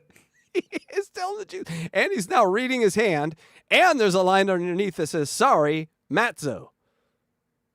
Matzo. Matzo? Matzo? Matzo. M-A-T-Z-O. Matzo. Sorry, Matzo. As he's checking his hand for notes for the So his crowd. arm just got tired. Yes. The Jesus bit is still going strong. Yes. We're looking at images of me on toast. So what was the crowd work bit? He's got us all hyped for crowd work, and they went right back to Jesus work. Okay. Yeah, so we're not done with Jesus yet. Yeah. Sorry, Matzo. Got to work the room. It's like, hey, sir. So, where you from? Sodom. Oh, you guys are perverted. That's the commentary? It's where the term for anal sex comes from. And that's all you have on it? It's perfect for butt sex right there. What? Why? Oh, you guys are perverted. Boy, that is biting stuff, GD. Man, he ducks when you swing. He moves this way when you move that way. You can't see him coming. There's sometimes where the jokes are so bizarre that we can't figure out what they mean. We put our heads together and we study them and we try to understand what the fuck he's talking about. And there's sometimes they smack you in the face. We're multiple years into this and we're only an hour in. There's times where it's less slapstick than the fucking Stooges. He just hits you over the head with a fucking mallet and says, "Sodom, you're perverts." Let me warn Gomorrah. You guys have taken incest to a whole new level. Hey, Boy, this hey, is on the Sodom, nose. what's your favorite fruit? Pumpkin. Get it? Yeah. Wait, no. Oh my God. Is that an anal think sex it's- reference? I don't. No, I think it's a incest reference because you pump your kin. Okay. All right, that's something. That took thought. It is. I don't know how I understood that. I kind of want to give him that one. All right, Pumpkin. well, That's not. There's something there. There's a kernel of something there. I don't know if he knows that though, because he just goes by the good ones real quick. Pumpkin. Because you're pumping your goo into your kid. I understand. Yeah, that's it. That killed at the Harriet Yuck Yuck Festival, but you fuck up one time and I swear to God they'll crucify you. Back to the Jesus crucifixion, and gotta nail those punchlines is the line. Hey, You were worried I wasn't aware we were back in the Jesus bit? That you thought that might be too I thought you too knew that. masked in his. Hey, you'll get crucified for that. We're back to pumpkin. That takes some thinking. And we're now back to, hey, I'm Jesus. Hope I don't get crucified up here. Like it's not even a punch in the face. You're hitting yourself in the face. Gotta nail those punchlines, Mike. You know, nails. Okay, now that's somewhere in the middle of pumpkin and crucified. There is so much spaghetti being thrown at the wall here. I can't tell if anything's sticking or not. It just keeps being thrown at the wall. It's just a mass of spaghetti. Hey, spaghetti, Like, hey, Romans. Huh? Oh no. That's something. That's worth being in this bit. No, it is not. No, don't drink that. No, that's Bill Cosbicus. I'm sorry? I think we need to rewind because there was like a little bit. That We must have missed some. Where did Bill Cosby come from? And it was like a gladiator name he gave Bill Cosby. Yeah. It's like, hey, ma'am, no, don't drink that.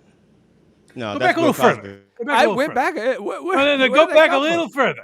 I understand, but we might need to start at the beginning to get this joke. No. Autumn, what's your favorite fruit? Pumpkin. Get it? Yeah. All right. That killed at the Herod Yuck Yuck Factory, but The what? you fuck up. I think he fucked up what he was saying there. That Hair was a joke. Yuck Yuck Factory. I don't even know what is that. One time, and I swear to God, they'll crucify you. Got it. There was nothing. It's like, hey, ma'am. What? No, There was no setup. don't drink that. No. There has to be more. You edited something out. No, the setup was in his head. He forgot to say it out loud. I swear to God. You see him thinking, and he forgot. Hey, ma'am. So he's just talking to a lady, and he says this. Yeah, I think we got to hear it here. Okay. That killed at the Herod Yuck Yuck Factory, but you fuck up one time, and I swear to God, they'll crucify you.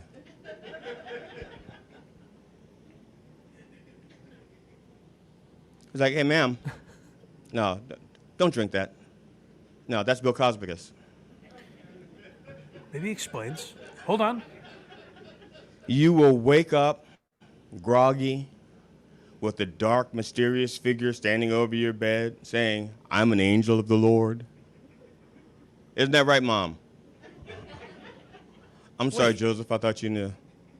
Oh! It's Jesus. He's Jesus. I got it. I get it. I get it too. So Cosby, Mary Magdalene, there was not Immaculate Conception. She was drugged and raped by Bill Cosby. Cosby or whatever. Cosbygus. Yes.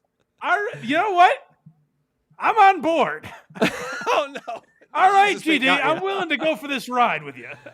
I'm in. Mary Magdalene was drugged and raped by Bill Cosby. Why he's at the scene of the crucifixion of Jesus or GD, Christ, I have no idea. Who cares? It seems a little schlocky to include him and very out of nowhere, but it's something. You know what I'm willing to get. And can I just say this? For all the people that are saying like, oh God, this is insufferable, I can't get through this. People begged me for more GD. I've said, hey, who are the people we haven't commented on enough?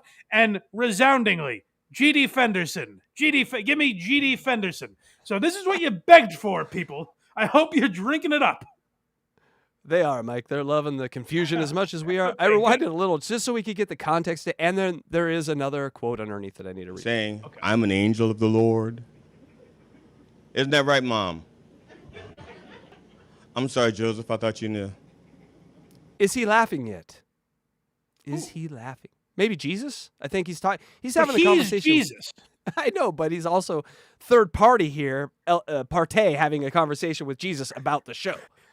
Right, but so the special is from his perspective. Yes. I've always assumed he was the commentary underneath. You know what I mean? Yeah, I'm me not. too. I'm not thinking that's like Ron Howard in Arrested Development. I'm thinking that's. Yeah. I'm thinking that I don't know another narrator where it's the main character. You get my point. Mm-hmm. But it's him adding the commentary at the bottom.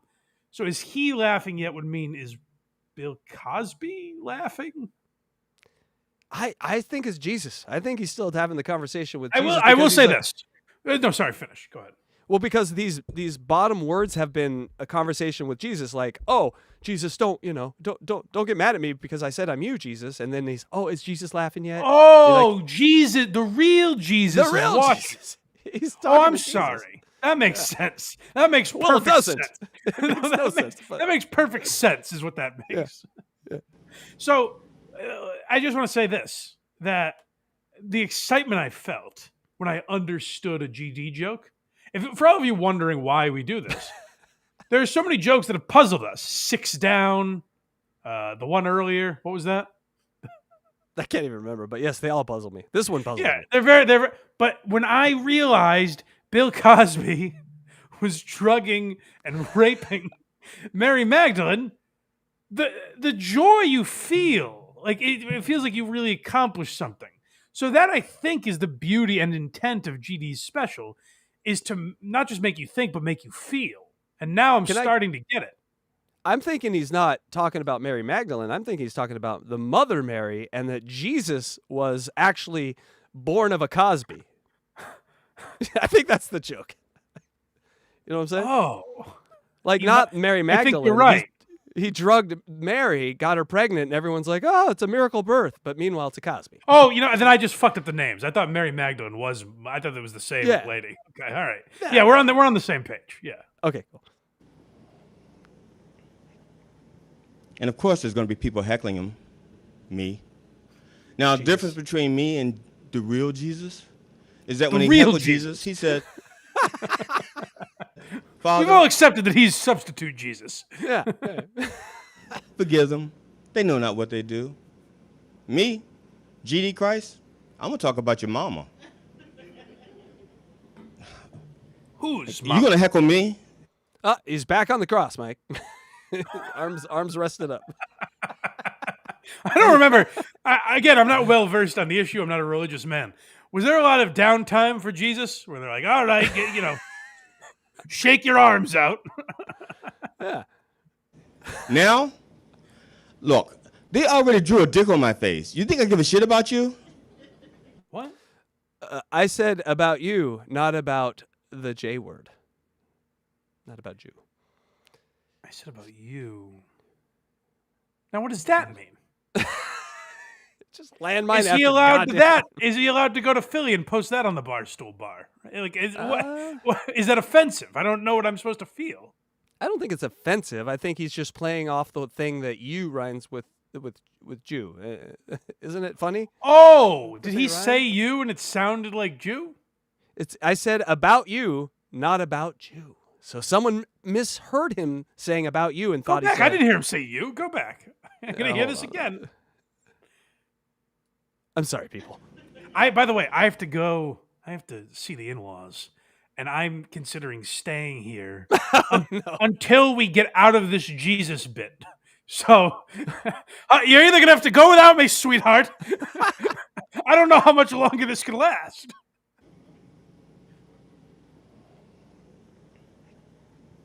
And of course, there's going to be people heckling him, me. Now, the difference between me and the real Jesus is that when he heckled Jesus, he said, Father, forgive them. They know not what they do. Me, GD Christ, I'm going to talk about your mama. Maybe your mama, he means? And so the dozens were born. I missed that one. And so the dozens were born. And so the dozens were born. Jeff D. Lowe's game show, The Dozen? I believe the dozens is what the urban areas they call your mama is so, They call that the dozens. Oh, okay. Yeah. All right. So we're not there yet. We're not at the you versus Jew. No, but this is good context. It might give us some help. Okay. You going to heckle me? Now? Look, they already drew a dick on my face. You think I give a shit about you? Oh, there it is. Yeah, there it is. You think they give a shit about Jew? We all understood him, but that has to be it, right? Yeah, it's just a tag. If you weren't laughing hard enough, it's to get the food out of you. That's what I worry about this special. Is people are going to miss the subtitles because their eyes are closed from laughing so hard. It really is a new form of comedy. Like I have never broken down 7 minutes of tape in an hour like this. It really is doing something unique. Yep. Not funny, but unique. Yeah. I heard it all before. I'm hanging up here now. But, last night, I was nailing your mama. Yeah, ask her how hung I was. Yeah. Who are we talking to? The Israelites? I don't know. The Romans? I don't know. Who are we roasting? That is a good question. I'm trying to think who would that... Who are we versus? There really is no one on the other side of that, Mike. It's just kind of like the crowd, just silence and nothing. Okay. And there's always somebody coming in late to the club, to the party. Yes, sir, where you from? Straight out of where? Is that with a C or a K? Compton, Oh, Kenya. Okay. Oh. Kenya, what? Okay. This is the first. A Kenyan coming in last. Oh my God. Black don't crack, Mike, but beige does age. Is that what it says? Yes. What is that? How does that make sense here? Why do you keep asking me? I thought you might have some insight finally. We've I've been at this for some time. Never felt dumber in my life. Or smarter. I don't know. We've been working on a project, and I thought as we went along, you might pick a shit. You learn the ropes eventually. This is like when you flip over the chess table and you're just like, no, I'm done. I'm over. Okay. Black don't crack, but beige does age. I mean, talk about a marathon. That is a tremendous way to travel for a Kenyan. Kenyans usually win races. Where's the Kenyan coming from? What is it spelled with a C or a K joke? This is also vexing. The setups are vexing, and then the punchlines are vexing. Is he like Prince, and does he mix up lyrics like punchlines and the setups? Even more confusing though. Beige does age. Saying like a lighter skinned person does age. The black don't crack moniker doesn't apply to them. Where does that fit in here? No one was no one was talking about that. Is Jesus beige? I don't know. Is he is he shit talking Jesus? That be what he means? The man was only 33 when he died, for God's sake. You saying you're a better looking Jesus, GD? What are you saying here? You're scratching your Please. Please move on, GD, so I can leave. Hey, lady. Looking pretty good there. Arm still up, Mike. Oh. What do you say I treat you to my staff infection? What? You know, they say once you go martyr, you won't get nailed harder. What's going on? The book of the prophet Stormy Daniels. Hey! So he's still Jesus, and he's roasting. These aren't even. It's not the apostles anymore. It's not Mary. It's just made up people there. It's Jesus as a roast comic now. I like it. Are you thinking, or should I play it? I can't tell. Just play, I guess. See, I can see some of you are getting a little uncomfortable. It's like, he's going straight to hell. Arms down. And that's fine. I won't be alone. Why? Why are the arms down now? I don't know. Finally appearing with Carlin and Pryor. That's what he says there when he goes to hell. That's what it says? Yeah. I guess I get that one, but I also don't. Finally appear. Like we've all been clamoring. It was a timing thing. They died before GD could show his best stuff to him. Yeah. No, he means Jesus. Finally appearing with Carlin and Pryor. Oh, okay. Goddamn. I think that's what he means. I think you're right. Why would Jesus? Oh, all right, we're moving on. Well, GD Christ. So kind of an amalgamation. Christ. Yeah. Okay. Now, for this next thing. Mike, they say a movie is good when you walk out talking about it for like a days on end. Is there a chance this is a good comedy thing? Because I won't be able to talk about anything else. This is true, like the ending of The Sopranos, where everyone was like, what the fuck? And then, 15 years later, we're still talking about it, So you might be right. But this is pivotal here. This could free up our day nicely. He says, whatever he just said there. He's like, so next, it sounds like he could be moving on. So this is pivotal. If he's moving on, we're done. If he's Jesus still, then we have no choice. We got to tell your mothers they can wait. I think I'm praying to Jesus now. Here we go. It's a true story. I need a man's name to tell the story. Just holler out a man's name. Oh, we are the crowd work. He's done. Yeah. He's done. We got to the crowd work. All right, we got through the Jesus bit, but I got to tell you, we haven't done GD in a while. This makes me want to find out what this next bit is. Well, it might come back. I'm telling you, the Jesus bit is not going away. If we watch the last hour of this in 3 minutes, my God, Jesus is coming back. Make note of what time that is, because we're going to be starting around there. Maybe even next week. We'll see. Because I'm enthralled now. It's GD. I was getting sick of the first hour. The second hour has reeled me back in. I need to know what the fuck this man is talking about. It would be amazing to. I say we invite him on and watch this with him and stop and be like, explain yourself. What does that mean? Yeah. We don't even have to say that. Just GD. Every time we stop, just give us another layer. Yeah. Just another layer. Pretend it's like the subtitles. You're just giving us another layer on top of that layer. I like that. Okay, that's an idea. Yeah, maybe. Yeah. We're doing his DVD commentary 8 years later. Should we wrap up here? Yeah, let's get out of it. We have a few super chats and we'll head on down the road. Happy Mother's Day to all the beautiful mothers out there and the ugly ones too. They deserve it. Absolutely. Electra, are you ready for some super chats? Yes, that comedy made me feel grody. I know, right? Okay. Electra feels like a robot. Like something like she feels like AI. Like sometimes she just has phrases that don't quite apply to what we're talking about, but they kind of do. Well, what's fun is she can hear us now. She got a new computer, so she can actually on time, which is nice. That's true. Right. Christine Knowlton's #2 fan. Casey, who is sexier, the Geary Gals or the Girly Fries? Choose carefully. I don't know the Girly Fries. Oh, is that Electra's crew? I think, yeah, they just made that up in chat today. Okay, I like that. I'm going to say equally sexy, but the Girly Fries have more tats, and I like the tits. Okay. Electra, did you write that one? Seems like... No, was not me. Okay. Girly Fries. I like it, though. Who, what, why? Mike, please stop. I can't take all the lulls. That was going on in chat, Mike. We did eventually stop. I think 3 people collapsed in chat due to... Hopefully. By the way, how long was that? How much time did we get through? We went 8 minutes in, Mike. Okay, all right, good. It seemed like 80. Hamilton Burger. GD's take on Muhammad was less well received. That would be a special. He gets his easel out.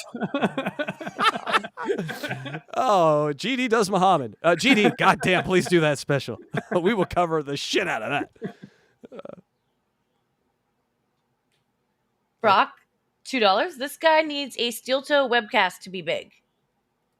Yeah, I wouldn't mind just all access GD. GD in the morning, GD at night. That could be fun. Like I said before, it's almost harder to say things for an hour and not elicit a laugh than to get like 1 or 2. That is. Well, he had one that got. What was the one that got me? I forget. Well, apostles be like, or whatever the fuck he said. Fishing, yeah. Apostles be like fishing. Yeah. Do like fishing. Yeah. That was a good one. Okay. Yeah. All right. Who, what, why again for $5? Mike, you're a cool guy and all, but you really need to have disclaimers when you bring on people as funny as GD. I tried to warn you, but I don't think even I could do it justice. The emotion that it's going to bring out of you. And I were listening here. The real difference between this guy and Jesus is that Jesus had blue eyes and blonde hair. I've seen the pictures.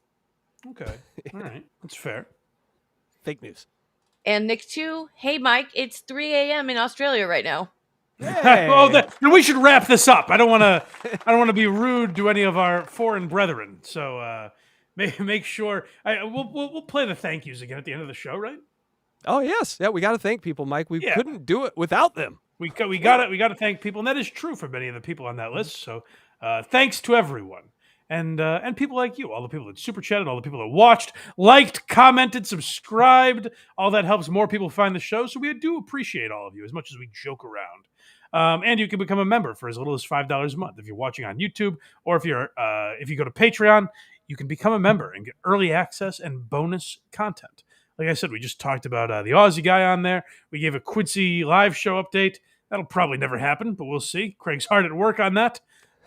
So check all that out for members.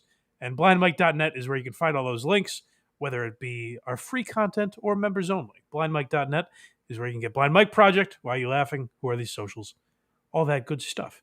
And then go to HackRideTheDemon.com, HackRideStudios.com, That's right. DJElectrafry.com. That's it, DJElectrafry.com. Coming up right after this show, we're going to do some Catch-22. So if you're in for some more non-comedy, head over. 'Cause we're got another few hours of no laughs for you. Just like They're going to give GD a run for his money. Yes, you will understand us though. And then one quick plug to Aussie Guy. If that was my fault, I apologize for last week. And so I said I'd do that, and I did. Yes. An apologies. The only I hope people understood what I meant with that. The only part that puzzled me is I don't get the joke. when it was a bit about complaining about me, that I got. I'm like, oh, I was a dickhead to this guy. I should apologize. And then he's like, no, I'm kidding. It was all I was lying about all of that. I was like, oh, okay, that's weird then. But hopefully all is well. He should have called me for my list, Mike. Oh my God, the list. Me and Krager's list. Yes. We could have had a show. Interesting show. All right, let's get out of here, shall we? Yeah, let's thank everyone one more time, guys. Thank you. Thanks, so gang. Thank you. Thanks a lot. Thanks so much. Thank you, everyone. Thank you, everyone. Thank you, everyone. We'd be nothing without you. Thanks so much. Many thanks. Much appreciated. I appreciate it. Appreciate you. Thanks a ton. Thanks a million. Thanks a bunch. Big thanks. Endless thanks. Thank you kindly. With deepest gratitude. Grateful. I am nothing. I'm truly grateful. I am nothing. Forever grateful. Without you. I'm very thankful. Thank you. Thank you indeed.